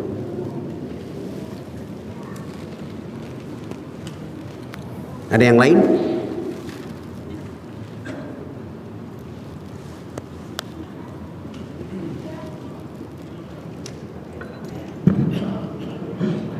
Assalamualaikum warahmatullahi wabarakatuh. Waalaikumsalam warahmatullahi wabarakatuh. Bapak Kiai Ustadz dan jamaah yang berbahagia, melihat fenomena kebangkitan dunia Islam bagaimana Bapak paparkan, mulai dari keluarga, kemakmuran dan memakmurkan masjid, bahwa kebangkitan dunia Islam itu bersifat kolektif Indonesia. Bahkan kita harus melibatkan segenap belahan negeri di dunia Islam. Kalau kita di dalam negeri ini mayoritas kita sudah terlanjur nyaman dengan hukum yang berlaku. Bagaimana kita bisa menyelipkan syariat-syariat wahyu tadi? Sedangkan kita sudah terkurung dengan yang namanya ideologi Pancasila. Kita sudah bagaikan burung dalam sangkar. Kemudian saya pribadi berharap Bapak bisa membentuk, menggagas bahasa kesatuan dunia Islam.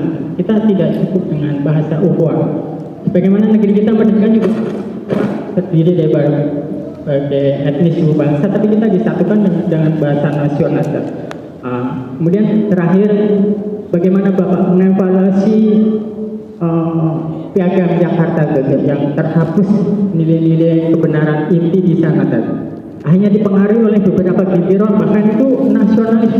Kamu agamawan juga mempertahankannya dari memahami sampai tokoh nasional itu menghapuskan kalimat umum. Pak, penjelasannya saya. Oke, terima kasih. Kita sudah sepakat, kesepakatan nasional bahwa kita hidup dengan berdasarkan ketuhanan yang Maha Esa. Itu bukan agama. Itu dasar negara kita. Tapi agama kita adalah Islam. Kita selalu hari ini kita bicara syariat Islam. Sementara di dalam keluarga syariat itu tidak tumbuh, tidak ada. Mulai dari keluarga dulu kita bicara. Kita bawa ke lingkungan. Lingkungan sudah dia lihat mapan, masjidnya udah begini, bergeser ke tingkat kecamatan, bergeser lagi ke tingkat kabupaten. Orang akan lihat bahwa ini ada ideologi yang menyelamatkan manusia. Justru ini tidak ada. Kita semua berteriak syariat Islam. Sholat subuhnya jam 7 pagi.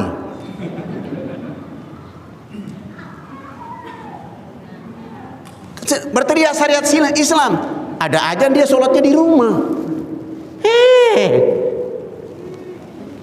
Bagaimana kita bisa menemukan, dan kebangkitan itu dimulai dari keluarga dulu. Syariat itu hidup dari keluarga dulu. Kalau keluarga ini sudah nyaman dengan Islam baik, lalu dia hidup bersama, dan 99% Islam menceritakan tata hidup. Tata kelola kehidupan ini 80% hubungan manusia dengan alam semesta dan siapa-siapa di alam semesta ini. Dengan Allah cuma 20%. Kenapa? Dengan hubungan hablum minan nas menjadi dekat dengan hablum minallah. Nah, ini kita menuntut agar semua dilaksanakan, tetapi kita sendiri tidak siap. Kita cerita syariat, begitu orang bawa uang kampanye kita terima diam-diam saja. Ya, nggak perlu. Mulai dari keluarga dulu. Keluarga kita bikin, syukur-syukur yang punya pesantren mulai dari pesantrennya. Bagaimana? Karena itu tidak ada, orang lain mulai masuk dengan teletabis, warnet, internet, handphone yang isinya gambar porno, televisi. Kenapa? Kekuatan dakwah kita dalam keluarga belum maksimal. Keluarkan kekuatan dakwah dalam lingkungan RT RW kita tidak ada. Kalau kita mau berhasil, satu RT minimal ada 5 dai. Dia yang satu fokus pada iqra'ul Quran. Jadi kalau dia sudah baca Quran, dia sudah mengerti Quran. Dan yang kedua fokus pada memahami sunnah-sunnah Nabi Muhammad sallallahu alaihi wasallam. Dan yang ketiga fokus pada fikih kehidupan. Dua dai itu membangun muamalah kehidupan. Di sana, masjid sana ada mall, di masjid sana ada mart, di sana ada air bersih. Kalau istrimu, anakmu mau menikah, pakai air sana, berkah. Karena air itu dibacakan Al-Fatihah oleh imamnya setiap kali mereka berdiri. Ajak mereka. Ada toko di sana, belanja ke mereka. Ini tidak, kalau sudah dapat uang banyak, malu belanja di kios orang-orang yang pakai jilbab. Malu. Toko yang rumahnya sederhana, tidak mau orang belanja di sana. Orang mau datang belanja di tempat yang ada AC, ada musik-musik di sana. Bahkan hari ini sangat menghinakan diri kita sendiri. Ada pemulung bukan belanja di tempat yang harusnya cocok dengan dirinya, tapi justru dia sudah setengah mati cari uang, dia pergi belanja ke mall. Padahal itu tidak terbiasa. Kenapa? Karena tidak terbiasa membangun keluarga. Dan kita mulai dari keluarga dulu. Kalau sudah ada 10 keluarga yang terjadi melakukan hal itu, akan berkembang terus. Nanti setelah semua sudah rapat secara mayoritas, secara kompleks itu, Jakarta Barat masjid ini sudah rapi, muncul lagi berikutnya. Lama-lama menyesuaikan, negara akan menyesuaikan. Karena sudah ada bukti. Nah, bagaimana ini belum dibuktikan?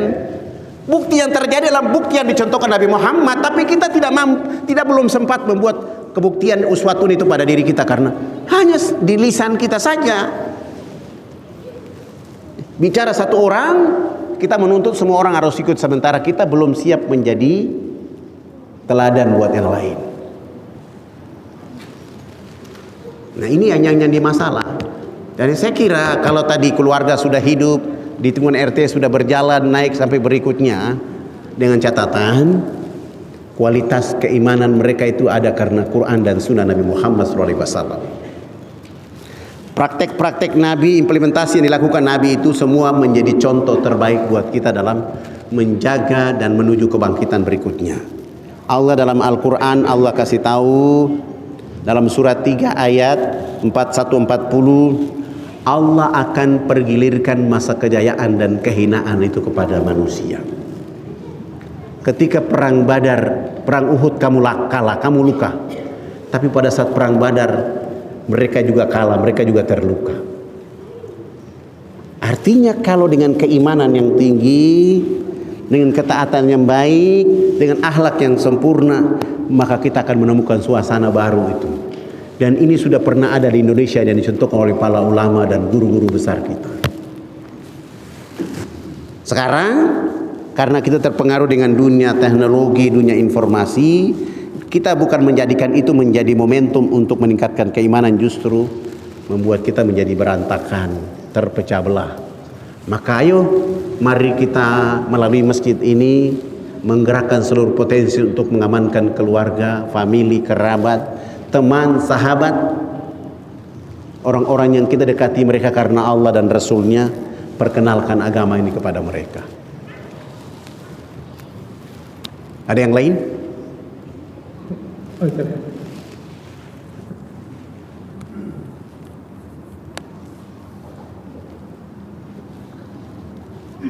Assalamualaikum warahmatullahi wabarakatuh. Waalaikumsalam warahmatullahi wabarakatuh.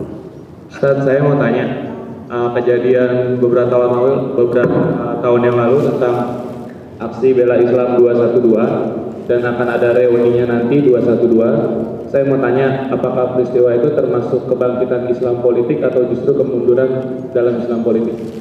Terima kasih. Yang pertama, karena jadi yang 212 yang pertama itu karena umat Islam merasa ketidakadilan. Ketidakadilan oleh karena ada orang yang melecehkan ayat-ayat Allah Subhanahu wa taala. Sehingga umat Islam berkumpul untuk meminta kepada hukum positif negara ini, tempatkan keadilan itu supaya semua orang hidup dengan aman. Karena kita tidak membenci agama siapapun. Karena dulu kita bicara bukan itu. Kita tidak benci saudara-saudara yang beragama lain di republik ini, tidak. Kita hanya menuntut agar keadilan itu diletakkan sehingga orang yang menghina ayat-ayat Allah itu harus juga dihukum. Dan alhamdulillah itu sudah terlaksana. Sekarang ini ada orang yang mengatakan reuni. Kalau reuninya tujuannya untuk bagaimana kita berkumpul berwa'tasimu bihablillahi jami'a, berwatawasaw bil haqqi watawasaw bil sabar, silakan. Silakan. Terus di dalamnya ada orang bicara politik, ya dari hati ke hati, jangan membuka diri, akan dilihat oleh orang, dicerna oleh orang sehingga perjuanganmu akan gagal. Jadi kita harus kokoh dalam bersikap. Jangan sampai perjuangan itu menjadi fitnah kembali kepada kita. Karena kita kan biasa tidak sadar, tidak sabar, begitu bertemu jumlah banyak menganggap kita, akhirnya kunci perjuangan itu dibuka, orang lain baca, sebelum berjuang sudah diambil orang. Nah, kita juga harus punya pandai-pandai siasat dalam melakukan aktivitas. Artinya dengan siasat itu tujuannya bukan membenci orang lain, tapi perjuangannya adalah untuk menyelamatkan umat dan masyarakat banyak.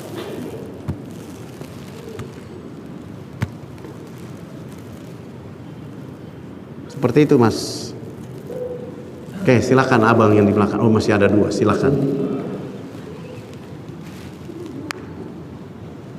Assalamualaikum warahmatullahi wabarakatuh. Waalaikumsalam warahmatullahi wabarakatuh. Terima kasih Ustaz.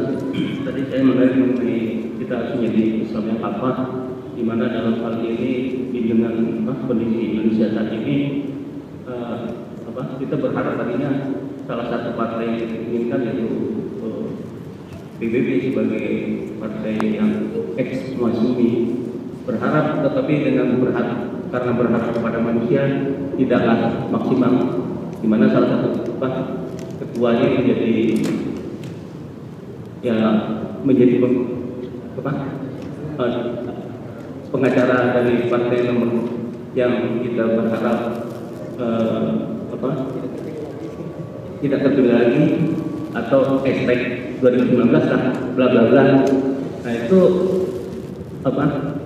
ibaratnya nanti yang tadinya kita berharap adanya pimpinan dari suatu partai itu jadi pimpinan untuk perubahan, sehingga kita kendur lagi.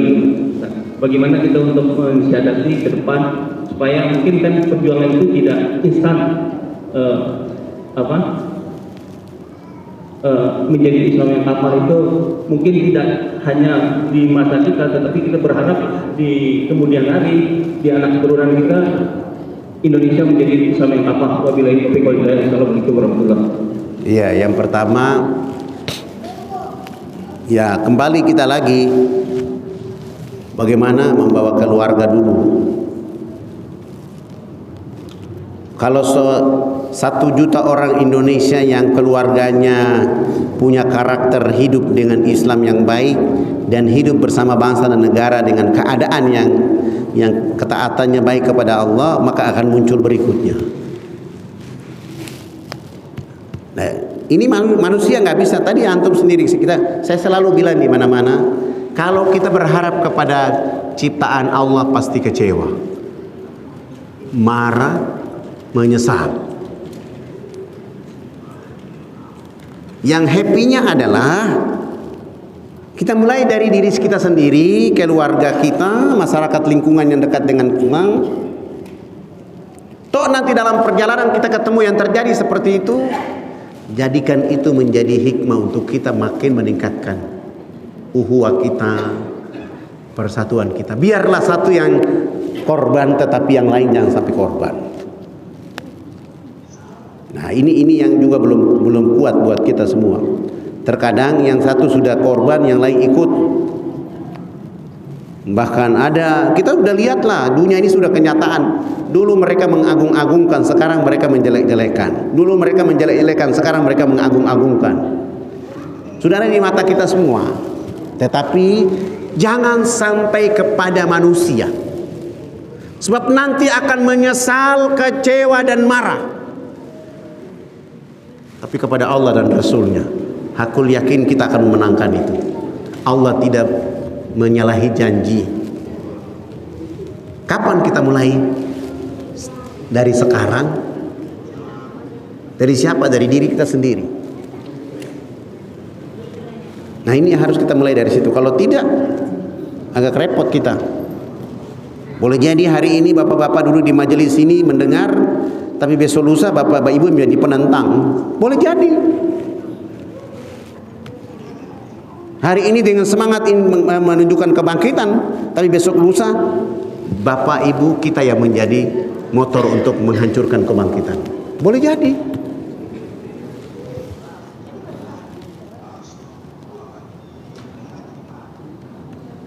Seperti itu. Jadi ini urusan, kalau sudah masuk ke ranah politik di Indonesia, saya tidak masuk ke sana.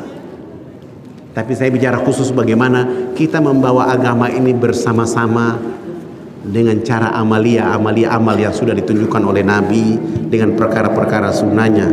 Kalau itu sudah dilakukan oleh kita dengan catatan, kadang-kadang kita ini begini, kita sudah sholat, sudah baik, langsung kita kafirkan orang lain, kita salahkan orang lain. Seakan kita yang ahli surga, yang lain tidak ahli surga. Tidak boleh begitu. Kalau ada teman saudara kita yang keliru, tugas kita mendatangi mereka dengan bahasa yang ahsan, bahasa yang penuh dengan hikmah, untuk memberi pengetahuan kepada mereka. Jangan menjauhi mereka. Kita bukan hakim, kita bukan pengadilan, kita adalah dai yang menyeru kepada ketaatan kepada Allah Subhanahu wa taala. Jadi kalau satu yang lari dari perjuangan, ya kita masih punya stok, kita masih banyak. Nanti akan Allah menghinakan mereka suatu kala. Orang-orang yang lari dari kebenaran itu Allah akan menghinakan mereka. Lihat mereka di saat kematian datang.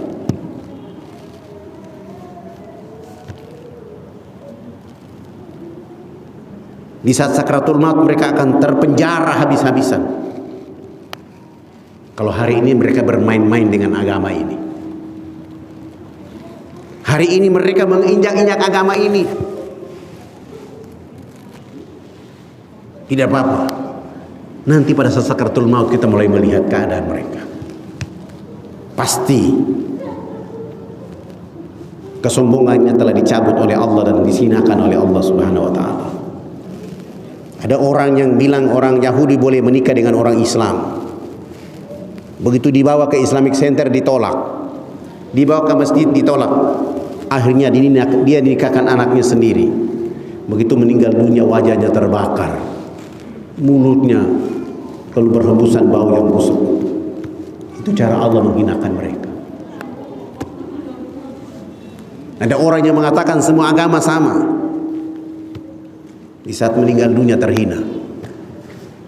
Ada orang yang mengatakan A, B, C, dan C karena kehidupan dunianya, tapi di akhir hidupnya buruk. Marilah Bapak Ibu menjadikan akhir hidup kita menjadi husnul khotimah oleh karena bersama agama ini.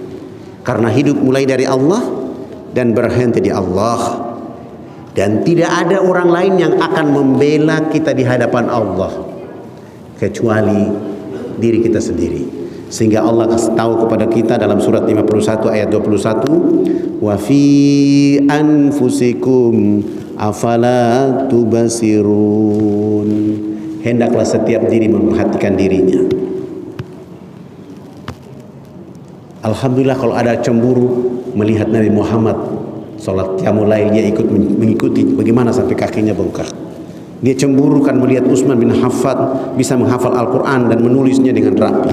Cemburulah kepada mereka. Cemburulah kepada Muhammad Al-Fatih, sehingga mereka memperbaiki apa-apa yang menjadi kekurangan mereka. Saya kira kalau itu yang dilakukan oleh kita, Perubahan akan datang dari waktu ke waktu. Tapi yang terpenting dimulai dari keluarga, dari lingkungan, dari kampung sampai ke masyarakat secara umum. Ajak orang ke masjid, ajak azan, ajak mereka datang ke masjid. Dan kalau orang akan cerita masjid Raya Al-Isra Tanjung Duren ini cerita di dunia sana, dimasukkan di Facebook, masukkan di Google, sholat subuhnya sampai ke jalan. Orang akan datang ingin sholat, menyaksikan dan sholat di situ. Mereka akan cerita lagi kepada orang lain. Mereka datang lagi cerita lagi, lihat, wih sholat duhurnya sampai ke jalan mobil tidak bisa lewat. Maka orang akan datang bertanya kepada pengurus masjidnya, apa yang membuat kamu membuat masjid ini menjadi makmur? Ya, dari keluarga kita semua. Yang lain, ada yang lain di belakang tadi? Silakan Pak Mami. Assalamualaikum Pak Ustaz. Waalaikumsalam warahmatullahi wabarakatuh. Ya, saya pernah baca kalau nggak salah dulu Pak Ustaz pernah viral ya mengislamkan beberapa orang. Bukan Fadlan yang mengislamkan. Coba. Yang mengislamkan itu Allah. Oh iya. Fadlan hanya mengantar saja. Ya, hasil mendakwahi teman-teman yang non muslim sehingga menjadi muslim ya. Nah, saya tertarik untuk tahu teknik ini bagaimana Pak Ustaz, karena kalau saya lihat ini salah satu keahlian yang kelihatannya sudah hilang dari umat Islam. Kalau zaman Rasulullah dulu kan Abu Bakar begitu masuk Islam, terus kemudian berapa hari setelah dia mualaf, kemudian dia ngajak temannya lagi buat masuk Islam, gitu kan. Dan hampir semua sahabat Nabi seperti itu karakternya. Kalau kita sekarang kan kayak saya sudah 40 tahun, saya belum pernah mengajak satu orang pun untuk menjadi muslim. Berarti kewajiban dakwah antum belum berjalan. Iya, kelihatannya gitu Ustaz. Jadi bagaimana tekniknya kira-kira Ustaz? Jadi begini, dakwah itu menurut saya pekerjaan yang paling bergengsi di dunia adalah dakwah. Dan saya lebih asik berdialog dengan orang bukan Islam.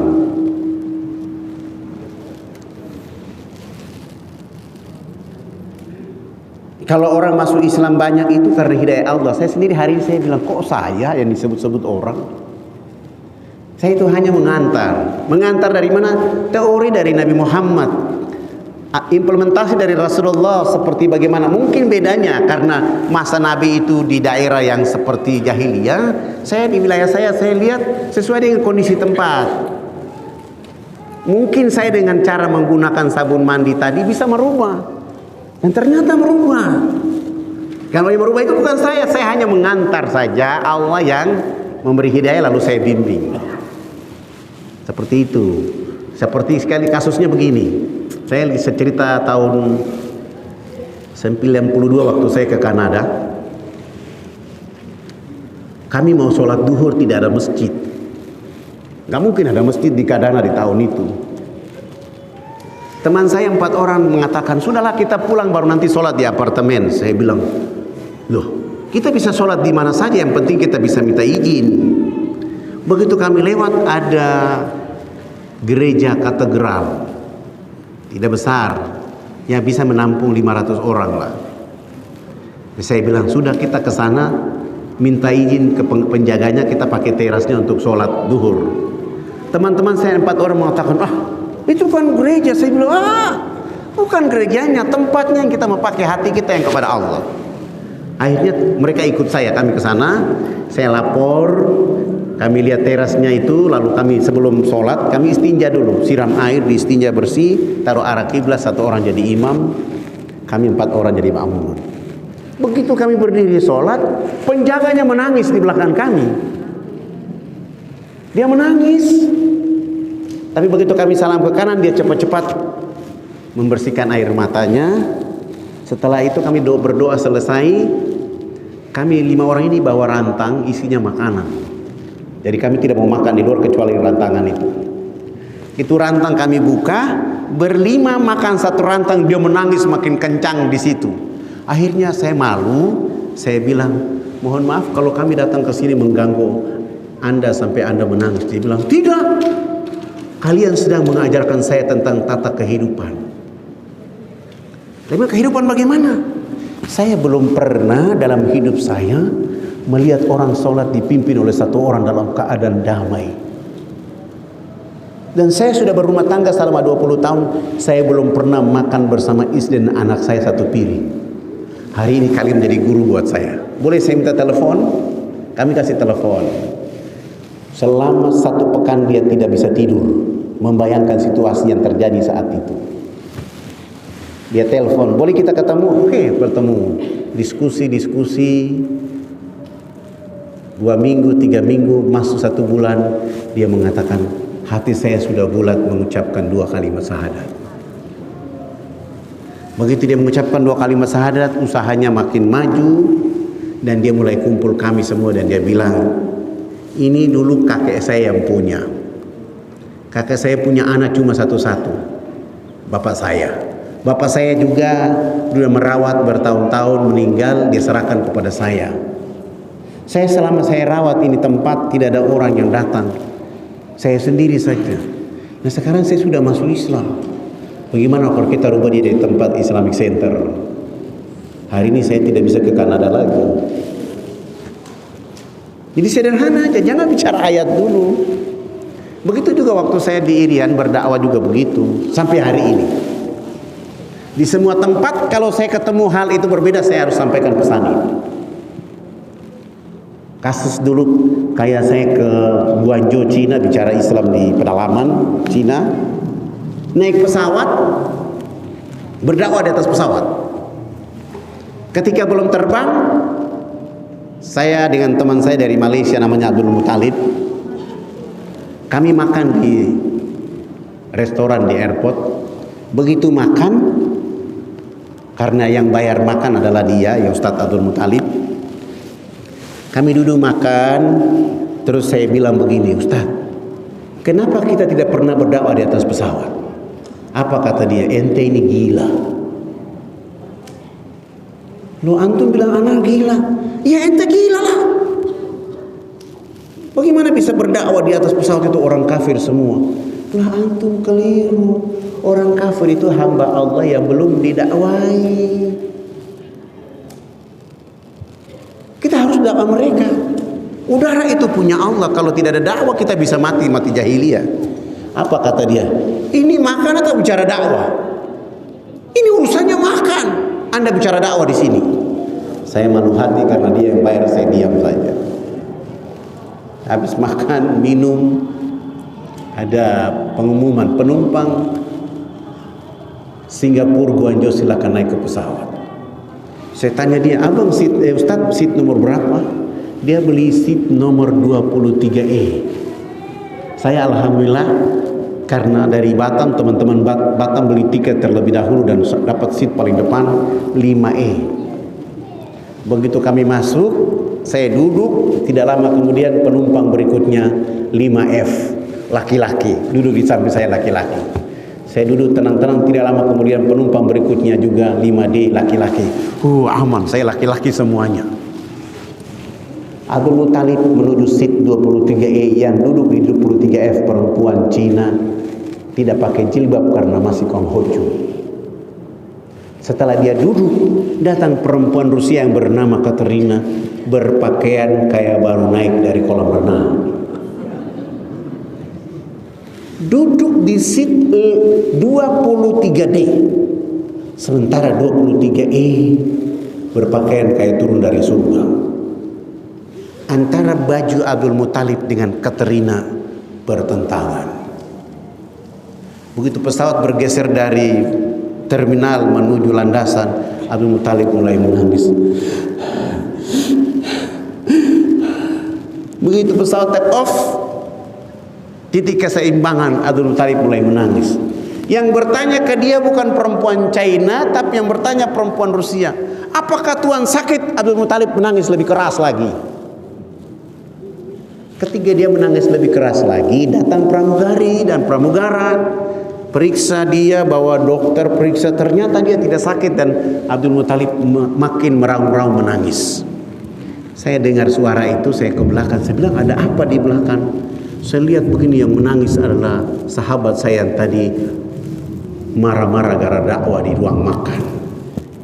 Saya datang ke tempat itu, saya bilang sama mereka bahwa ini orang dia tidak sakit. Dia menangis cuma ada 3 hal yang dihadapkan pada dirinya pada hari ini. Kalian pulang aja, nanti dia akan berhenti menangis. Dia akan diam. Dia menangis karena ini perempuan cantik sekali duduk di sampingnya, tapi sayang perempuan ini menghinakan dirinya dalam kehidupan ini, membuat Tuhan ini menangis. Yang kedua, perempuan ini cantik tapi sayang dia menjadi kayu bakar di nerakanya Allah, itu yang membuat Tuhan ini menangis. Yang ketiga, dia duduk dengan perempuan cantik, dia tidak bisa menyampaikan sebuah kalimat ma'ruf, kalimat kebaikan kepada perempuan ini. Dia takut ditanya oleh Allah, itu yang membuat dia menangis. Apa kata perempuan Rusia yang bernama Katarina Yusogovic itu? Benarkah Tuhan menangis karena 3 hal itu? Abu Muthalib mengangguk kepalanya. Iya, saya menangis karena 3 hal ini. Apa jawaban dari perempuan Rusia ini? Apakah Tuhan siap membimbing saya? Saya mulai bilang sama Abu Muthalib, terima itu. Jangan kau tunda ini. Alhamdulillah Abu Muthalib pun terima, dan perempuan juga sudah mulai terbalik hatinya.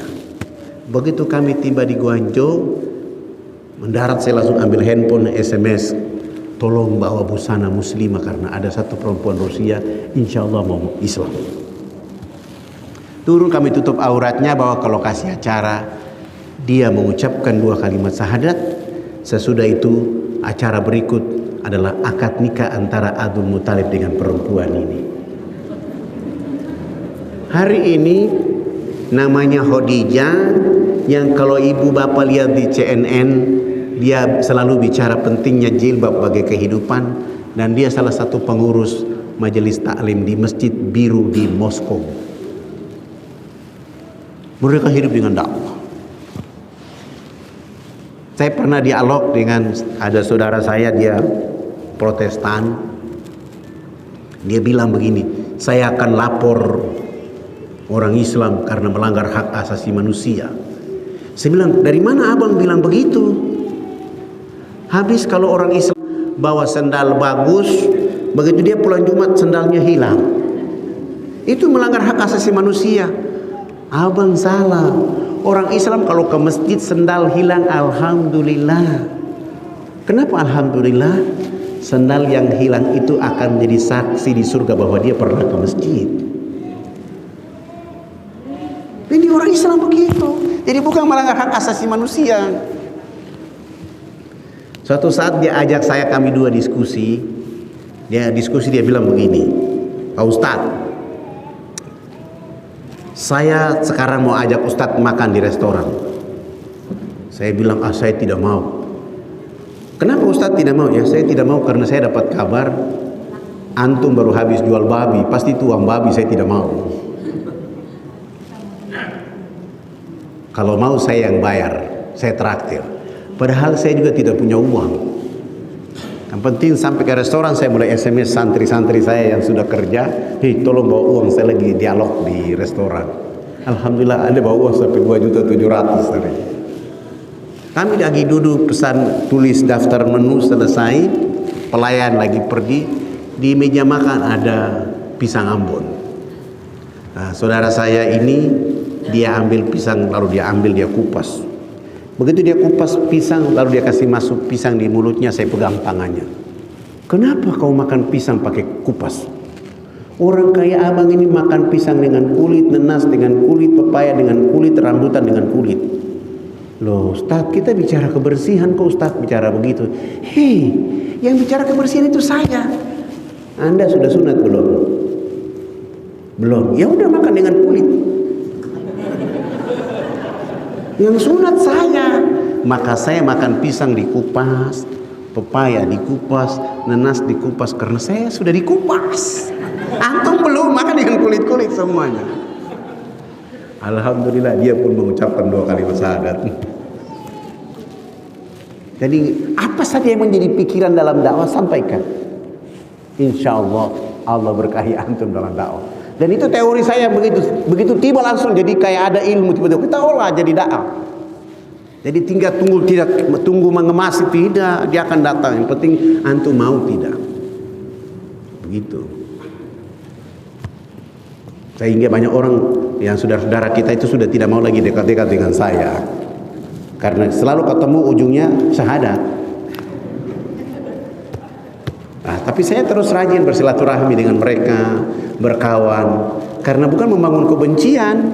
Ingat Rasulullah sallallahu alaihi wasallam dalam surat 9 ayat 128, tugas kita, visi misi kita hidup itu anitum harisum alaikum, menginginkan kebahagiaan, keselamatan semua orang tunduk kepada Allah Subhanahu wa taala. Saya kira itu saja ya. Kalau masih ada satu lagi masih ada. Oke, terakhir sebelum pertanyaan terakhir, saya ada pemuda di sini yang belum menikah, coba angkat tangan. Nah, yang belum menikah, yang jomblo, yang tinggi. Tanya. Mau disiapin kalau ini yang belum menikah ini kelompok orang-orang merugi lah. Pertama, penduduk Indonesia perempuan sudah 10:1. Jangan lama-lama. Yang kedua, kalau agak susah, bawa dirimu kepada saya.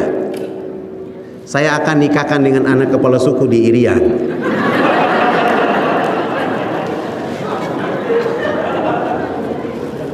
Kenapa?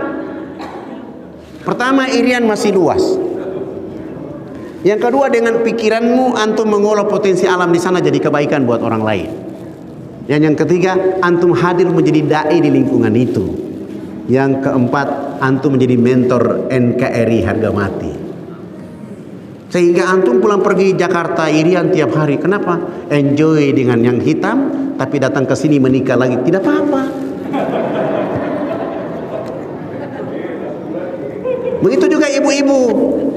Jangan berharap suamimu adalah milikmu sendiri.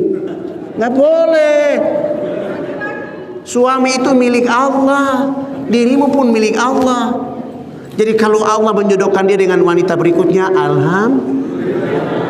mulai mukanya mulai ya. Astagfirullah, bagaimana bu? Ibu ini melanggar surat An-Nisa ini. Nggak boleh bu. Rekayasa Allah itu supaya umat Islam ini banyak dengan cara itu. Apalagi kalau ibu ini sholatnya belum tepat waktu, puasanya belum maksimal, arisannya selalu pikir-pikir, baca Qur'annya kurang. Allah lagi tawarkan satu pintu yang baik untuk ibu-ibu, yang gratis, tidak ada hisapnya. Ibu masih sombong lagi. Bagaimana kita mau bangkit kalau pikiran ibu begini? Nah, ini pas ibu bilang jangan undang Ustadz lagi ke sini. Ya silakan itu yang mau bertanya. Assalamualaikum warahmatullahi wabarakatuh. Waalaikumsalam warahmatullahi wabarakatuh. Pak Ustadz, sekarang ini banyak sekali orang yang mengoyak Islam, merusak Islam. Ironisnya orang tersebut sudah terlahir sebagai orang Islam. Dalam penglihatan mata, orang tersebut berzakat, mengerjakan sholat, bahkan sedekah dan infak. Bahkan dia sudah menunaikan ibadah haji. Yang ironisnya kita tidak bisa membedakan orang itu orang Islam munafik dan orang Islam mukmin. Kalau brand kafir kita sudah bisa melihat bahwa itu adalah orang kafir brandnya. Nah, kalau orang munafik itu kita tidak bisa melihat. Yang saya ingin tanyakan adalah apa hukumnya dalam Islam terhadap orang munafik tersebut? Assalamualaikum warahmatullahi wabarakatuh. Orang munafik keras hukumannya itu. Berat hukumannya menurut pandangan hadis dan ayat-ayat Allah. Kalau Allah sudah tentukan bahwa orang munafik itu kelasnya lebih terhina. Kalau orang kafir dia sudah menolak kebenaran. Orang fasik, orang bodoh. Orang zalim dan munafik itu pada tingkatan yang sama. Mereka sudah tahu Islam benar, tapi mereka merusak. Allah kasih ingat umat Islam, wa minan nasi may yaqulu amanna billahi wa bil yaumil akhir. Ada sebagian orang mengatakan mereka beriman kepada Allah dan hari akhir. Allah mengatakan, wa ma hum bimu'minin, kamu belum beriman. Yukhadi'una Allah walladzina amanu wa ma yahda'una illa anfusahum wa ma yas'urun. Mereka selalu hendak menipu Allah dan orang-orang beriman, tapi sesungguhnya mereka telah menipu diri mereka sendiri. Fi qulubihim maradun fajadahumullahu marada wa lahum azabun alimun bima kanu yakzibun. Dalam diri mereka ada penyakit, lalu Allah tambah penyakit kepada mereka. Mereka bilang kami yang membuat perbaikan, kami yang membuat perubahan, kamilah NKRI, kamilah Bhinneka Tunggal Ika dan lain-lain sebagainya. Sesungguhnya mereka yang merusak. Siapa mereka? Orang-orang zalim dan orang-orang munafik. Siapa? Mereka sudah terbiasa dengan uang-uang yang subahat, lalu mereka pakai untuk mengancam Islam dari dalam. Tapi tidak usah antum kecewa, tidak usah antum menyesal. Orang munafik itu tempatnya sendiri, tidak bawa antum ke sana. Untuk itu gunakan lisan dakwamu kepada mereka. Walaupun dia salah, datangi mereka terus menerus. Hari ini belum berubah, besok belum berubah, tapi suatu saat dia akan berubah karena dengan kekuatan dakwah yang dilakukan oleh kita masing-masing. Saya kira begitu yang bisa sampaikan. Sekali lagi mohon maaf lahir batin, saya tidak sholat berjamaah di sini karena saya ada acara di Jakarta Utara.